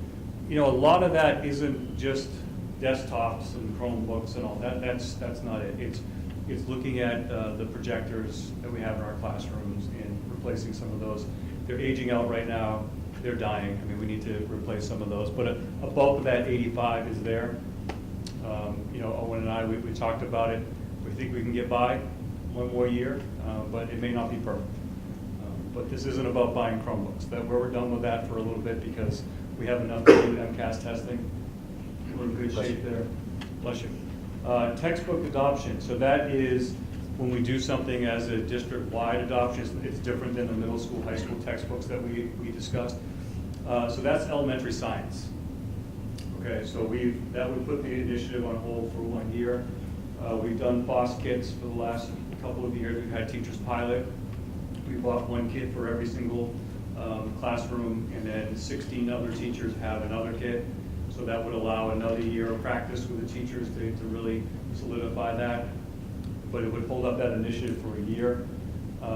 One of the things that we're looking at, and I'm not so sure will happen because we have a budget freeze this year right now until at least April vacation. One of the things we're looking at is if there are additional funds at the end of this fiscal year to use some of those funds to purchase some of the kits for FOSS and just for FOSS Science to keep that going. But I know that's been an issue that we've felt pretty strongly about. But again, it's, you know, what are you willing to give up for a year? That's what we're talking about. PD services, so $30,000 out of professional development. Quite frankly, if you don't have the people to manage it, we're not going to put a lot of money into it. PD conferences, 15. The one thing that we did preserve in there, which is really important, is the R&D. So we kept R&D at 60,000. You know, we've had teachers come and present each year for the last couple of years their R&D projects. We think it's money well spent. They do great work over the summer. We didn't want to touch that. That was not something we would give up for a year. Maintenance supplies at Dale, high school athletic field, those were increases of 5,000, the same thing with the supplies, so we level funded that. That maintenance of the high school athletic field? Yes. Is that for the new field? No, that's included, we already have that. That was part of the whole project. That's for the baseball field, the soccer field that we log, any other field, Metacommet that we use over there, anything that we line. Well, you're not eliminating that line. No. You're just So we're level funding it. It was up 5,000 this year, so we're going to level fund it. The same thing with so the maintenance contract, we're level funding that. We had a 10,000 increase in maintenance contracts, and we used various vendors with that. So we eliminated that and made that level funded. The school committee expense at 5,000. So that is looking at the digitized policy manual.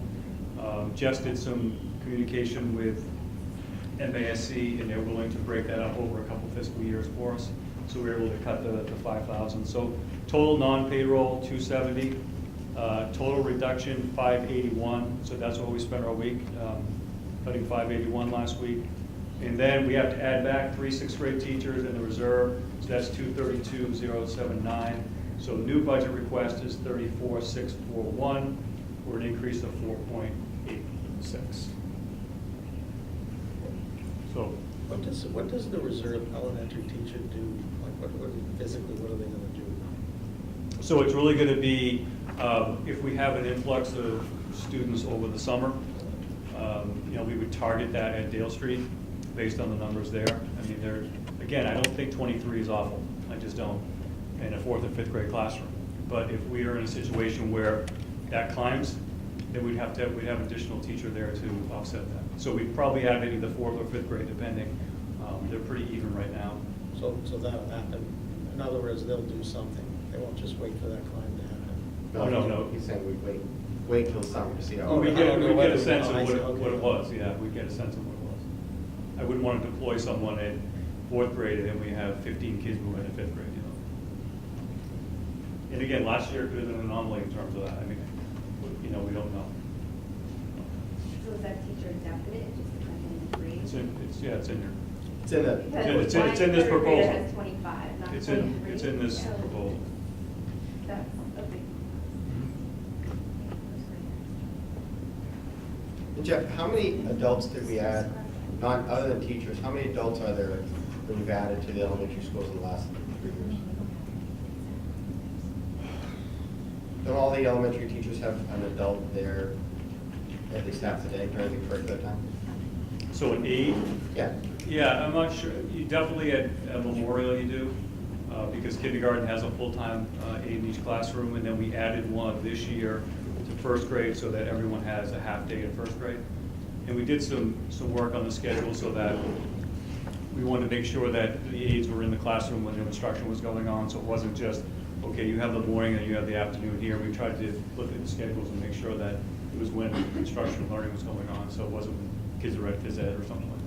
We added one at Dale and one at Wheelock last year. So last year we added a full-time general aide at those buildings. They asked for 2. We ended up doing 1 based on the cuts near the end. Excuse me.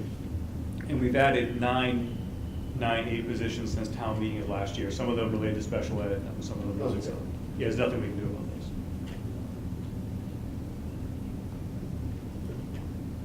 So we're down to 4.8. That maintains most of our current staffing programs, includes steps, lanes, longevity, and increase the unit aid, which is our teachers. Reduces professional development, conference and travel, course reimbursement, R&D, as I said earlier, is not used. Adds a teacher to grade 1, 2 to grade 2, 1 to grade 3, and a reserve elementary. Adds 2.5 special education teachers at the elementary and a 0.5 reading teacher. Reinstates 3 middle school positions. Reduces a 0.4 math teacher at the high school, and that's just based on scheduling courses. Increases the general education special education transportation. Remember, we talked about the increase being about 1.4 in the general education transportation. Includes the special education support staff, so those are the folks that didn't appear in the FY18 that are now in it, and now will be in FY19. Those are the ones I just mentioned. That should be, we actually reduced it 5,000, not 7,000. And then earlier we talked about supports a portion of the part-time prevention specialist. You know, and that's about a $15,000 number that we're looking at right now. And that has to, because that's a town position, that has to go through the personnel board. So I'm not sure it's going to get past that, so that might be an automatic reduction anyway. So again, we're still going through this. We have a warrant committee meeting on the 26th at 7 o'clock in the public safety. We have a meeting on the 12th and the 2nd. We haven't heard anything from the House and Senate, although I did get an email from Senator Feeney today asking for priorities in the budget as he's working to develop that. Town expects no more than an increase of 4%, so we're at 4.8, or we had 4.66 last year. And then, you know, the whole piece that I always end it with is that we also have things that we have to pay for that other departments don't, just by the nature of our business. So we have to make sure that we remember that when we go through this process. And there you go. Reactions, comments? I think we're not voting tonight, but I'll say I appreciate the exercise, and I appreciate the chair asked you to undergo it. To me, if you don't have a curricular head, you're not really a school district, and I have real concerns about eliminating that position, especially when you're talking about you're doing it to put budget for a teacher you're not sure you're going to need, and to rehire or put 3 positions back in. They're going to take class size down to the lowest they've been, at least in my history on the committee, which is 8 years. It's a long time. To me, a class size at the 6th grade between 20 and 23 kids is doable, especially when we heard the principal say it's doable. I actually don't even think it's high. I mean, if we're talking 24 to 27 kids, it's a much different conversation for me. But that range is within what we've had historically. So I know we're not voting on this tonight. There's a long way to go. We still need, even to get to the town's goal of 4%, we need to, take further reductions. The other thing for me that's really important, we spent a lot of time talking about when you were first hired. We went around across the district, and one thing we heard was there's been a lot of focus on the high school, not a lot of focus on the elementary school. And you came in, how many years ago was it? 5. 5 years ago. And you shifted that, because Bob had been a high school teacher, and your background was in elementary level. We've done a lot to work on improvements at the elementary level, including those instructional aids. And the one thing that was clear from across the community at the time was that our science teaching was just way behind at the elementary level. And if we stop moving forward on that, if we eliminate that science line, that's going to hurt everybody across the district. And again, at least as I sit here, I try to look at it. I have, my daughter's got her own personal things she'd love me to push for, but looking at across the whole district, I think those things would be real. You talk about our home values, talk about where we are as a district. Those are going to take us backwards, especially losing, moving forward in science and losing a curriculum director. Those are going to take us backwards for a while. I do think that, I appreciate the exercise of doing this. I do think that, it's a sticky budget. It's certainly not perfect. I don't think it will ever be perfect, but I am worried about losing a director of curriculum. You know, when we look at even our policy, that sixth grade number is below our policy. I think that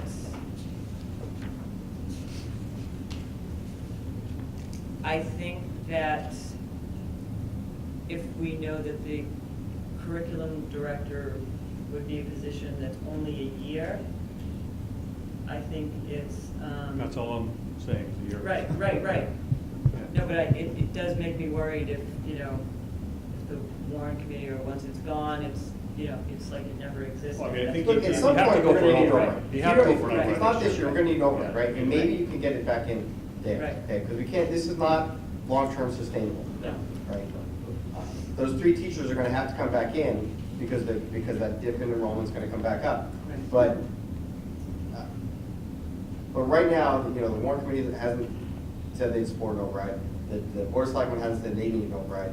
Everybody's looking at us, and if we're not gonna do an override this year, the only way you're gonna get it back in is in future years. And I'm very concerned about a whole year without a curricular head at this district.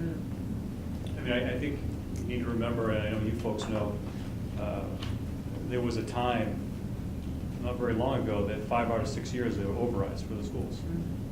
You know, we haven't had one since 2012. I mean, can we get away with one without one? Maybe we should be ashamed of that. I mean, you know. I don't know. I'm I think not it's saying a that. problem-solving exercise. to I'm figure not it saying all that out, but, facetiously. I you know, mean, maybe we should kind of like should have more tax overrides, but we can't do it ourselves.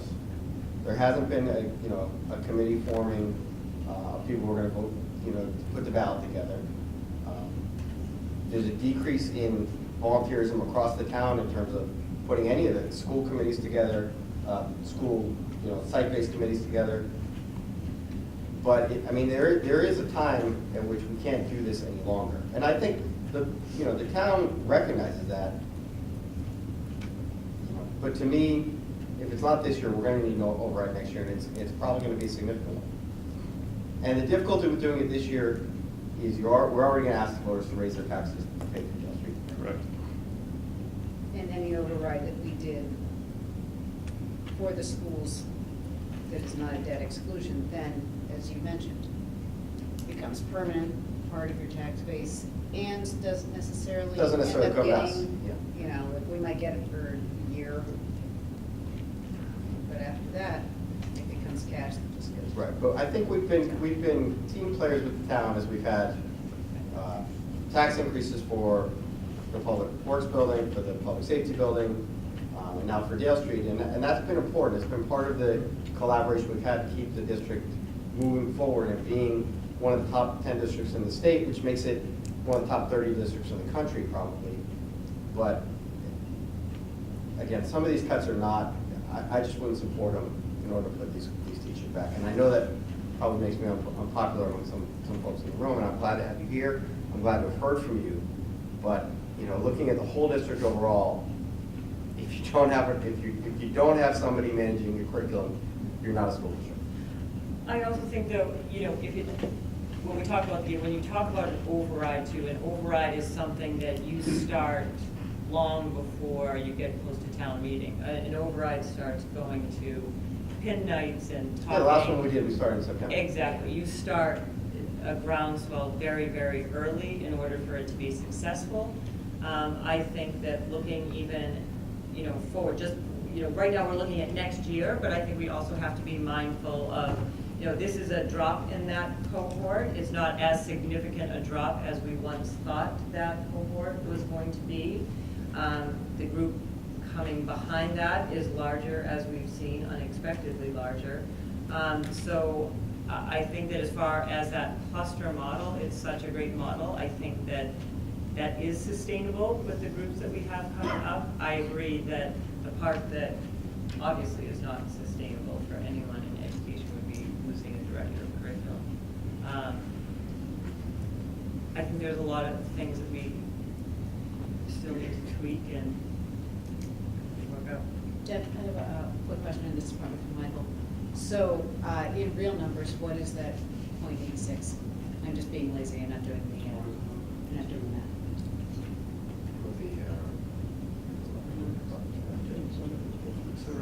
$300,000. Below. Little below. There's no such thing as an extra. It just isn't. I mean, I've had so many people write me and say, get .5 reading specialist is an extra.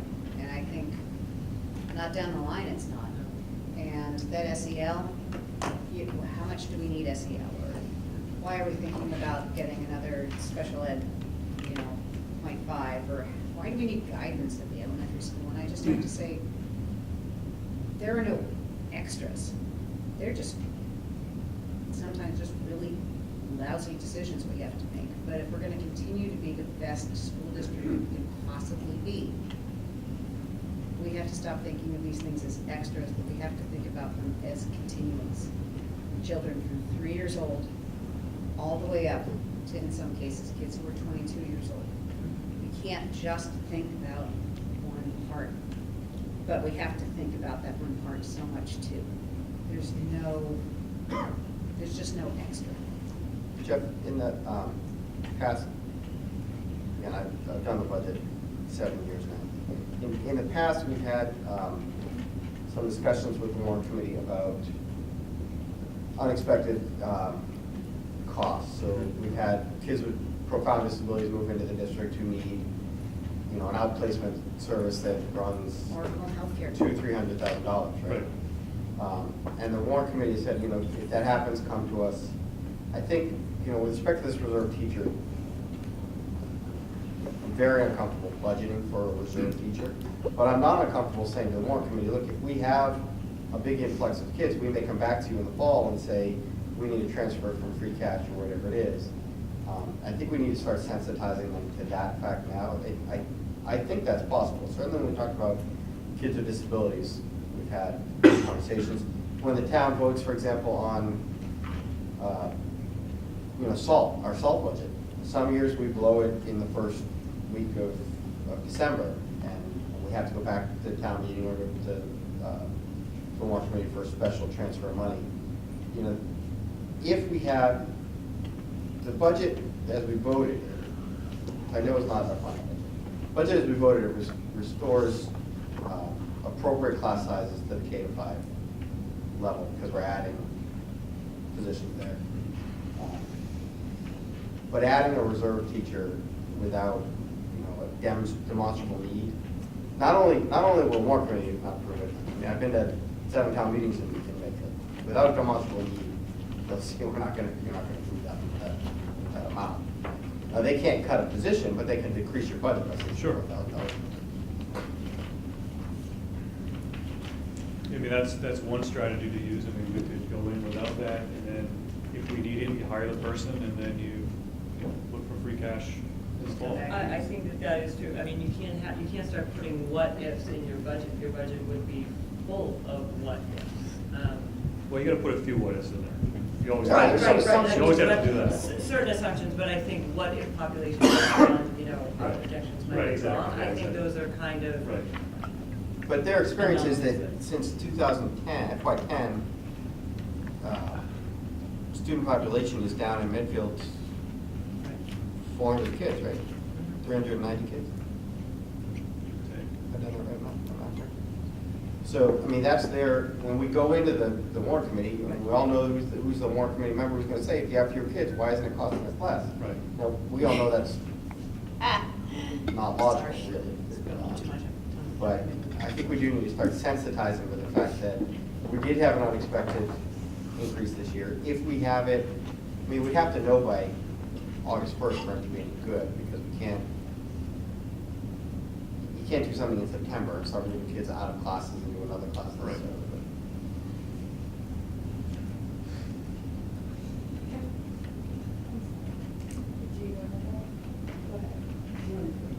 I just Oh, want to assuming say. you gotta I promised I was going to talk, but every time, I'm sorry, I will keep it real short.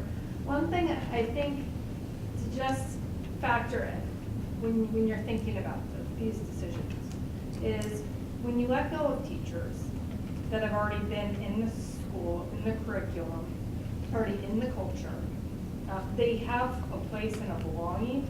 And developing a curriculum, if anyone has been a teacher, Chris, I think you were a teacher at one point, it takes at least a new teacher a good 3 years to just get like your curriculum, your base curriculum. Like it's a big learning curve for teachers when they're first hired for a good 3 years.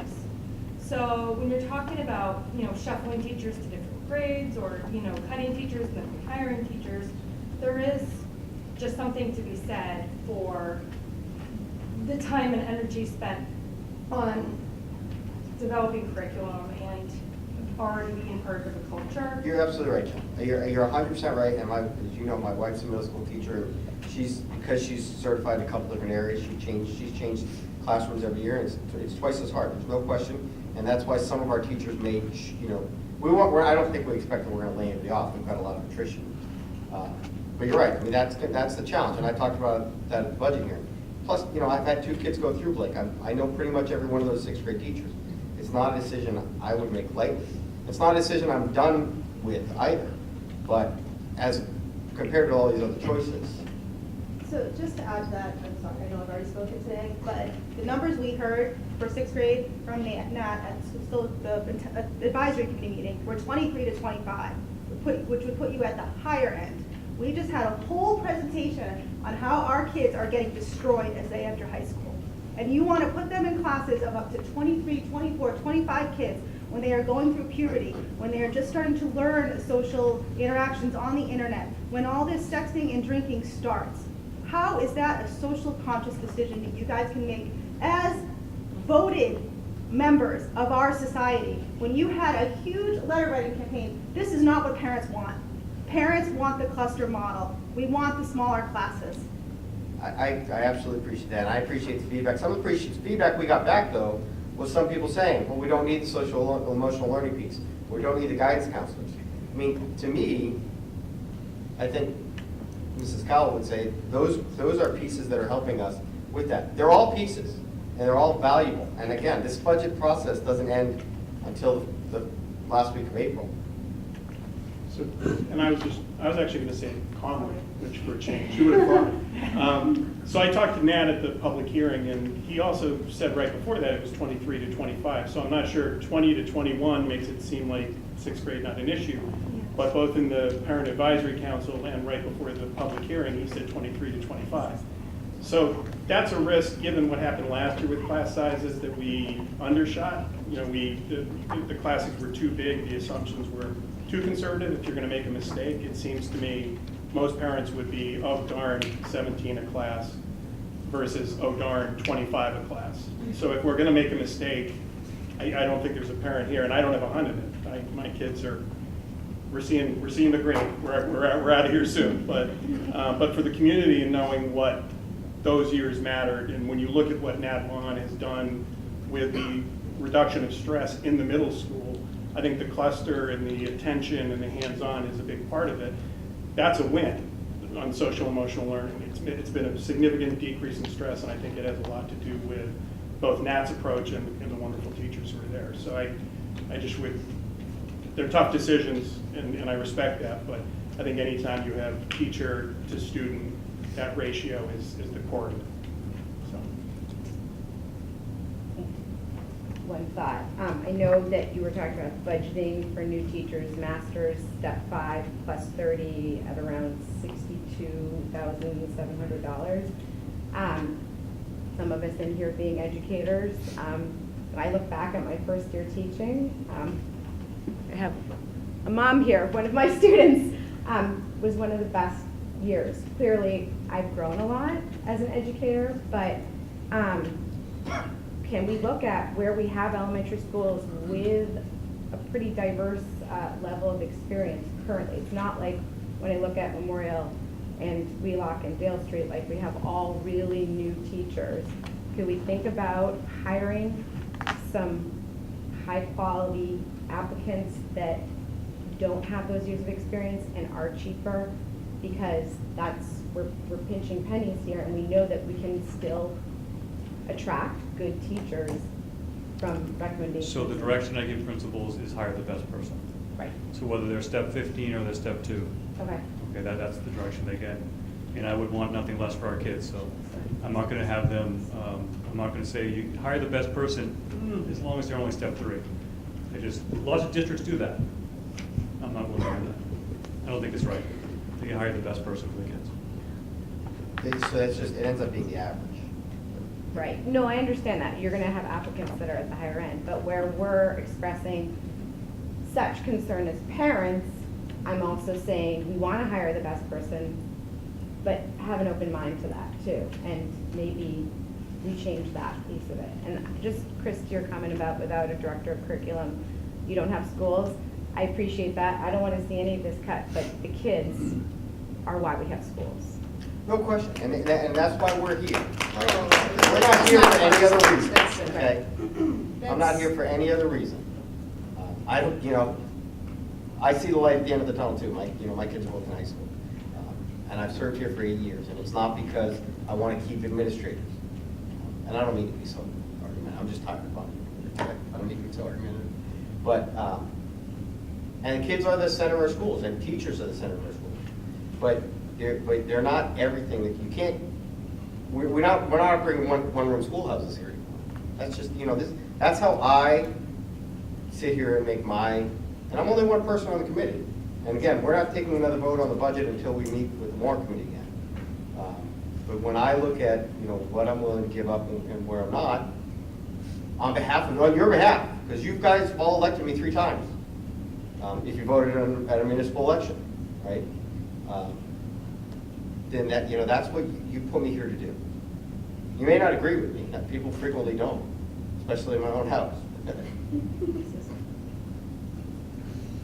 So the teacher, which sounds like may not even be in the budget, but for the 5th graders or the possible teacher, what class size is not okay?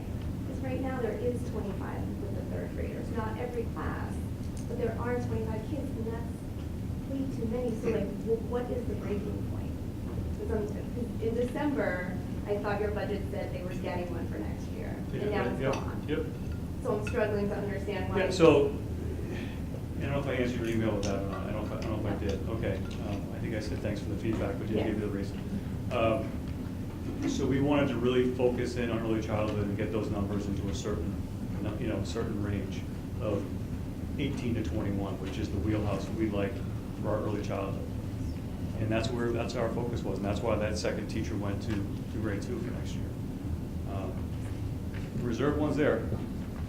So what is the number? What's the breaking point? When would you have it? I think, 25, 26. I think that's, Please go to the classrooms. If I could just reiterate, I think the graphic that was up there, the number wasn't just at 23, it was like 23.8, so they're already close. Sure. My son Right. just got Right. another new student, another Right. boy in his class this year, and this is a very boy-heavy class. I love my son, but he's rambunctious, and he's not even one of the more rambunctious ones. I feel for the teachers, these are 24 very active kids. I think if you talk to the aides at Wheelock and the teachers at Wheelock, they'll kind of say that they've had issues that they haven't in the past with this particular class as well. So I think that should maybe go into some consideration too. That I don't know how much Yep. about that. I don't know if there's a hard and fast number. You just asked me to, I think 23 or 24 isn't horrible for 4th and 5th grade. I don't think it is. I just wanted to say. I don't think it's ideal, but I don't think it's horrible. Sorry, I didn't interrupt you. Sure. I think everyone here clearly understands that we can't look at any item in isolation. And we're all concerned about our children, but also everything is interrelated. So yes, I'm a school psychologist, so I get it. You need school psychologists, you need school social workers, you need guidance counselors, you need social emotional learning, and you need small class sizes. So, I think everyone's making tough choices. In a perfect world, you would have 2 counselors in every building, you'd have a full-time reading specialist, a full-time math specialist, and class sizes of 17. But that's not the reality. So we understand it's a tough choice for you to make, and it's a tough choice for parents to make, especially when we look at the results of the study that was done earlier. I'm thinking, oh my God, my son's going into 6th grade. What is going to happen? I want to stop time for a lot of reasons. So we appreciate it's a tough decision, and it's a tough decision too. No one, some of us here have more than one child, so you're saying, oh, keep the class size down to 6, but I'm like, oh geez, what about my 4th grader?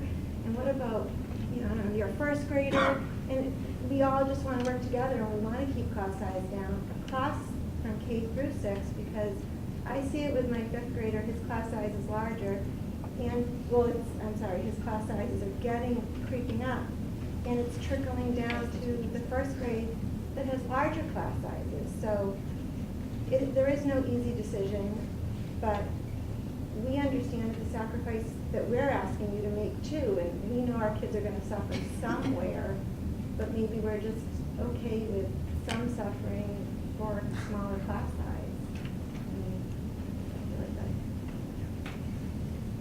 Jeff, would it be possible to maybe have one of your veteran department heads who's been, I'm sorry, Chris, I know you No, it wasn't you. I wasn't, just tired. It wasn't you. I feel like I opened my mouth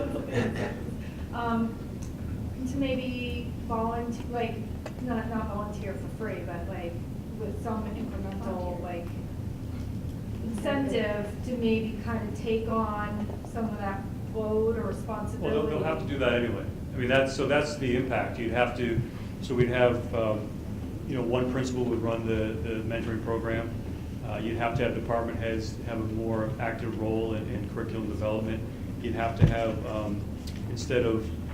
you'd have to be more building-based professional development. All that will happen, absolutely. And I think many of you don't remember this, and so I'm going to say this as someone who's going to be a little old right now. But when my son entered elementary school, there was no unified curriculum whatsoever for math, for writing, for reading. There was not a unified curriculum. We have come very far, but the reason that the school committee at that point hired Dr. Marson was to focus on making sure that we were looking at a unified view of elementary school as well as throughout the district. So there have been an enormous amount of improvements. I do hate to see, and the second I saw that assistant superintendent, or the second kind of curriculum director had been cut, I was like, oh, that feels like we had to decide whether we wanted to cut a pound of muscle or give a pound of blood. I mean, it's really, there is no good answer to that. I would really hate to see the skids, to see us come to a screeching halt on that, and to break back into our silos in that way. I think you don't, there's a certain level of history and perspective that's difficult to have in terms of how far our district has come at the elementary level.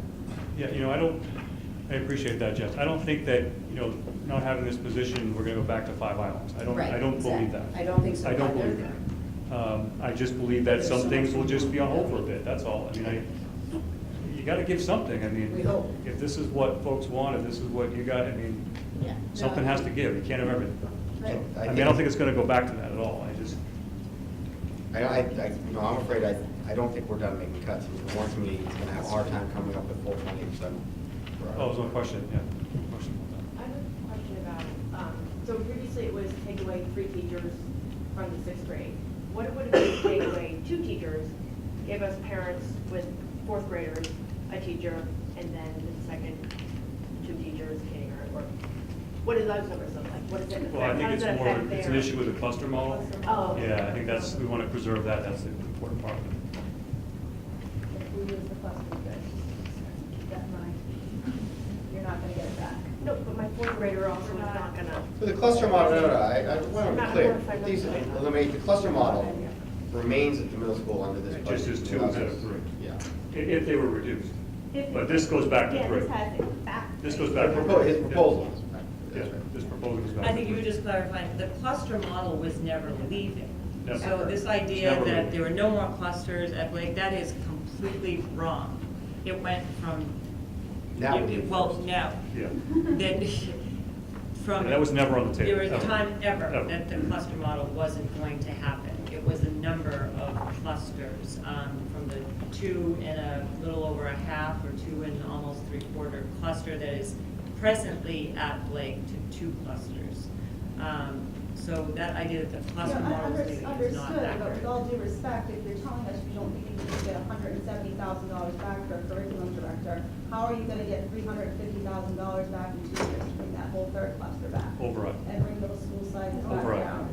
Right, well, that's exactly what we were talking How about. many people are gonna vote for that? They don't get credits after $10,000. I think an override's gonna be very difficult to pass to get that cluster back.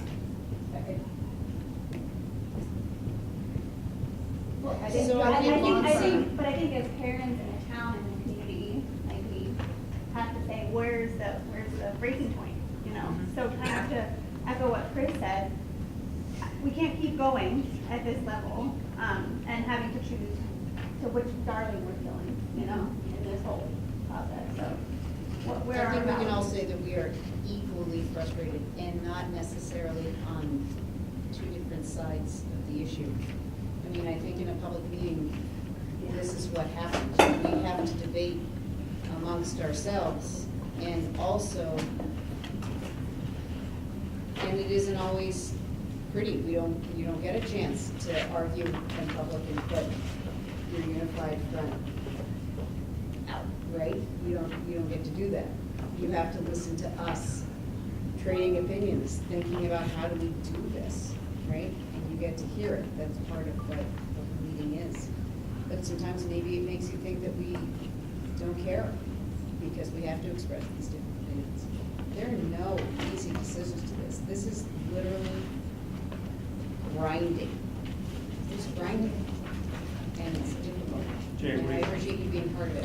No, I feel like I'm not in the best position to make a call on this. Why not? You've been through it. Like, I'm out of here. What's worse than that? All right, so I think on that note. Good answer. Jeff, can you try and set up, I mean, I know next week's vacation weekend, as you know, I've got some personal stuff going on. We should have a meeting of the budget subcommittee and the warrant committee's warrant committee subcommittee before our meeting. Sure. Well, thank you so very much for doing that. Obviously, I think everyone can see there's a lot of work to be done and a lot of decisions still to be made. So the next item on the agenda is the 2018-2019 calendar.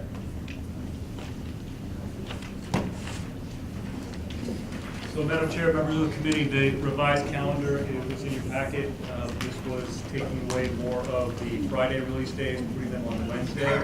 So now it's a combination, of Friday release days before long weekends and then Wednesday release days as well. And you're preserving the Friday before long weekend sort of as a Medfield tradition. Correct. Feedback we've gotten from families is very positive.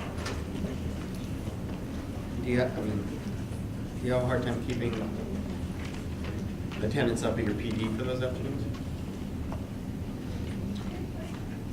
No, I don't think so. No, I think we'll be okay with that. I appreciate it. I know you made some of these edits at my request. I moved the superintendent's recommendation. Second. All in favor? Aye. So moved. Thanks for doing that. Sure. I have some donations to share.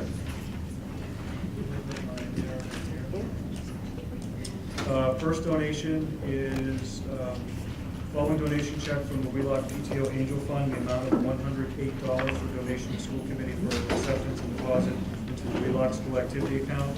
This donation is toward the Plymouth field trip in the Rocky Woods for 3 Wheelock students. Thank you for your consideration, Ms. Madonna.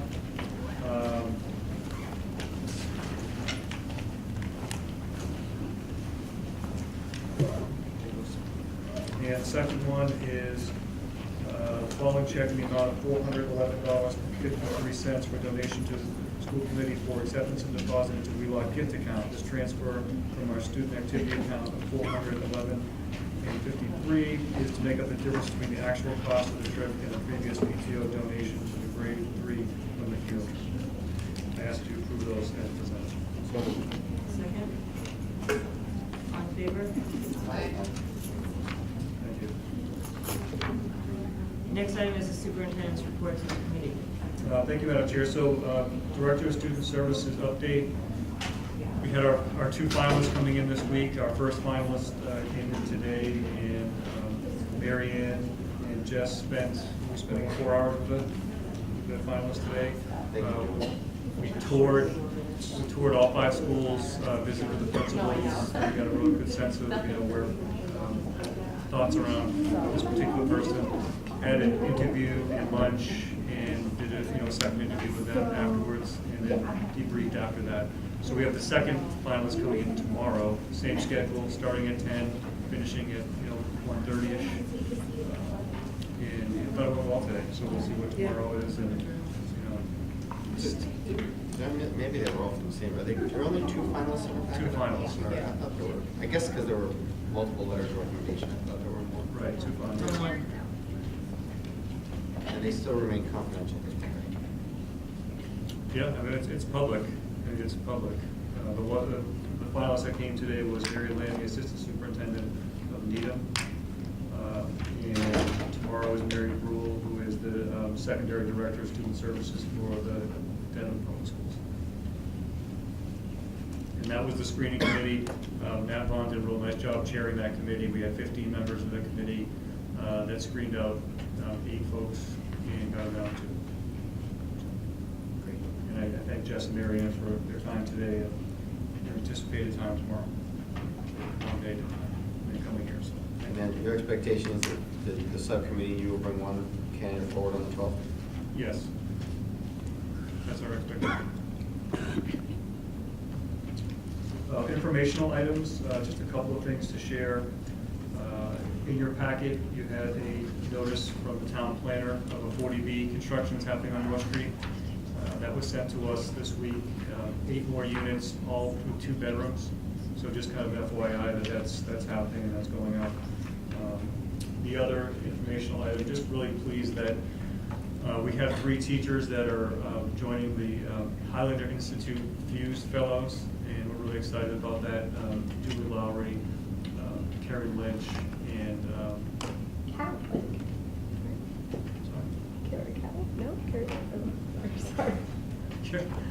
Carrie Lynch, and who am I forgetting? Forgetting one person. Marjorie Hunt. So they did a boot camp for 2 days, went really, really well. So that commitment is 2 years of blended learning instruction, in which they're going to go in another district and do some blended learning, bring all that back to us. It's really exciting and a huge commitment for them. So the neat thing about it is because we belong to Tech, and I'm on the board of directors there, we voted last year to implement this for Tech-only districts. So it's the first group of Fuse Fellows in Massachusetts. This has been a Rhode Island initiative since 2014. And Tech is picking up the cost for our teachers. So it's working out great. We're getting great instruction to look at personalized learning for students and making that move to blended personalized learning. So some instruction, some technology, and we're not paying for it. Tech is supporting that. So I'm really excited about that. We'll have the teachers come and present at some point in the future. They just got their feet wet with a 2-day boot camp, and then we'll have them come in either later this spring or early in the fall to give you an update on what they're doing. But exciting stuff. So happy for that. District recognition, I just want to thank Eric Scott for coordinating the Boston ECG project this past weekend at the high school. So the heart scans done with many of our students and students through the entire TVL. We started doing this a couple of years ago, and it's been a great success. I think it was $30 per student, but we had a lot of kids participate in that. And it really is a scan to see whether or not students have undetected defects in their heart that could cause sudden death. So that's an initiative that group has been doing, and the Tri-Valley League has been supporting that, and Eric did a great job coordinating that within all the communities and then doing that here as well. So just want to thank him for that. And Dr. Cadigan from Dr. Cadigan. Medfield. The Sullivans were Correct. there, despite the Sullivans being against it, the young Sullivans. And so great that Eric would bring that to the district. And Dr. Cadigan, the coordination to protect our kids. I mean, it is scary when you hear the statistics about the sudden deaths. And you remember Jack Cadigan was one of our students. Yep. And so that was the impetus of everything, because Jack was doing a lot of this work as he found out that he had a heart attack. Yes. And so Jack has done some work behind the scenes on that, and his dad has been a big supporter of it. Yeah, Tweeting it was those. fantastic. There were kids there from all over. Right. I mean, so there were Dover born there, so that was. Yeah, there should have been a lot of Millis kids too that Yeah. signed up, I think, in Westwood, so it was great, good initiative. That's all I have, Madam Chair. So let's start with you, James. All righty. You're way down there. You're a Sylvia. So right now, the student council, we're running our annual Share Your Heart fundraiser, where we sell the 50-cent wooden hearts at lunches. Students can send to their friends. We'll be delivering those on Valentine's Day, and all the proceeds from that go to the Dana-Farber Cancer Institute.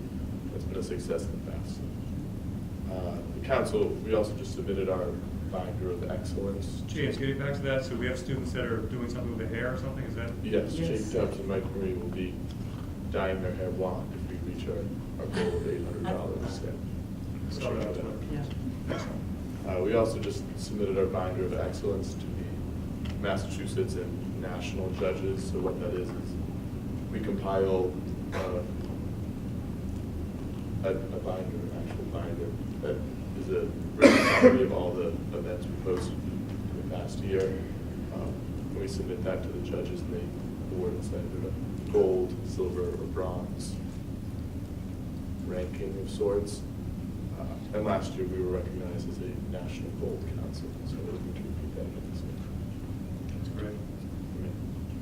Yeah, nice costume party. Thank you. Yeah. I'm glad. Sorry I couldn't bring the holy powers down. Right. But Right. Good effort, though. next time.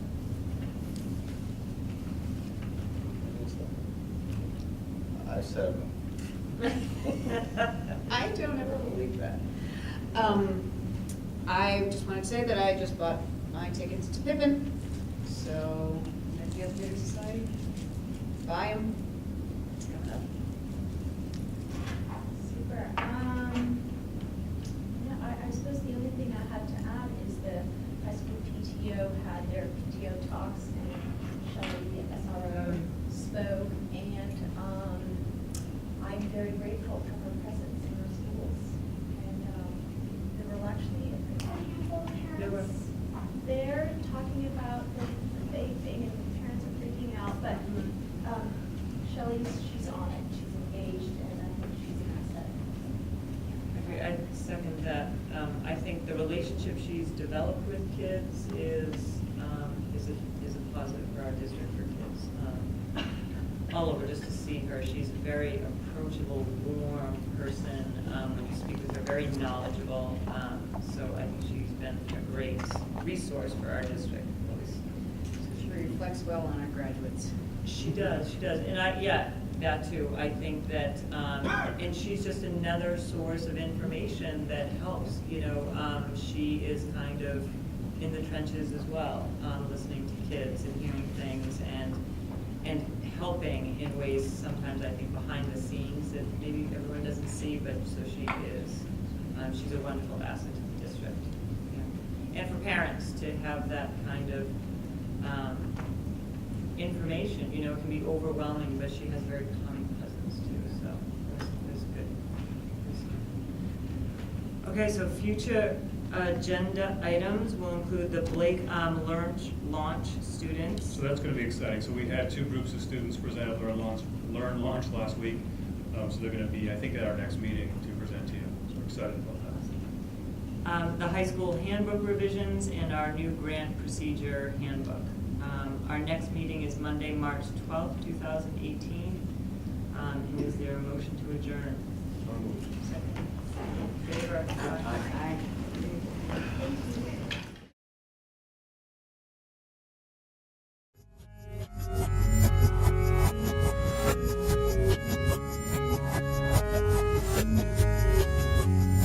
You're watching Medfield TV, community shows.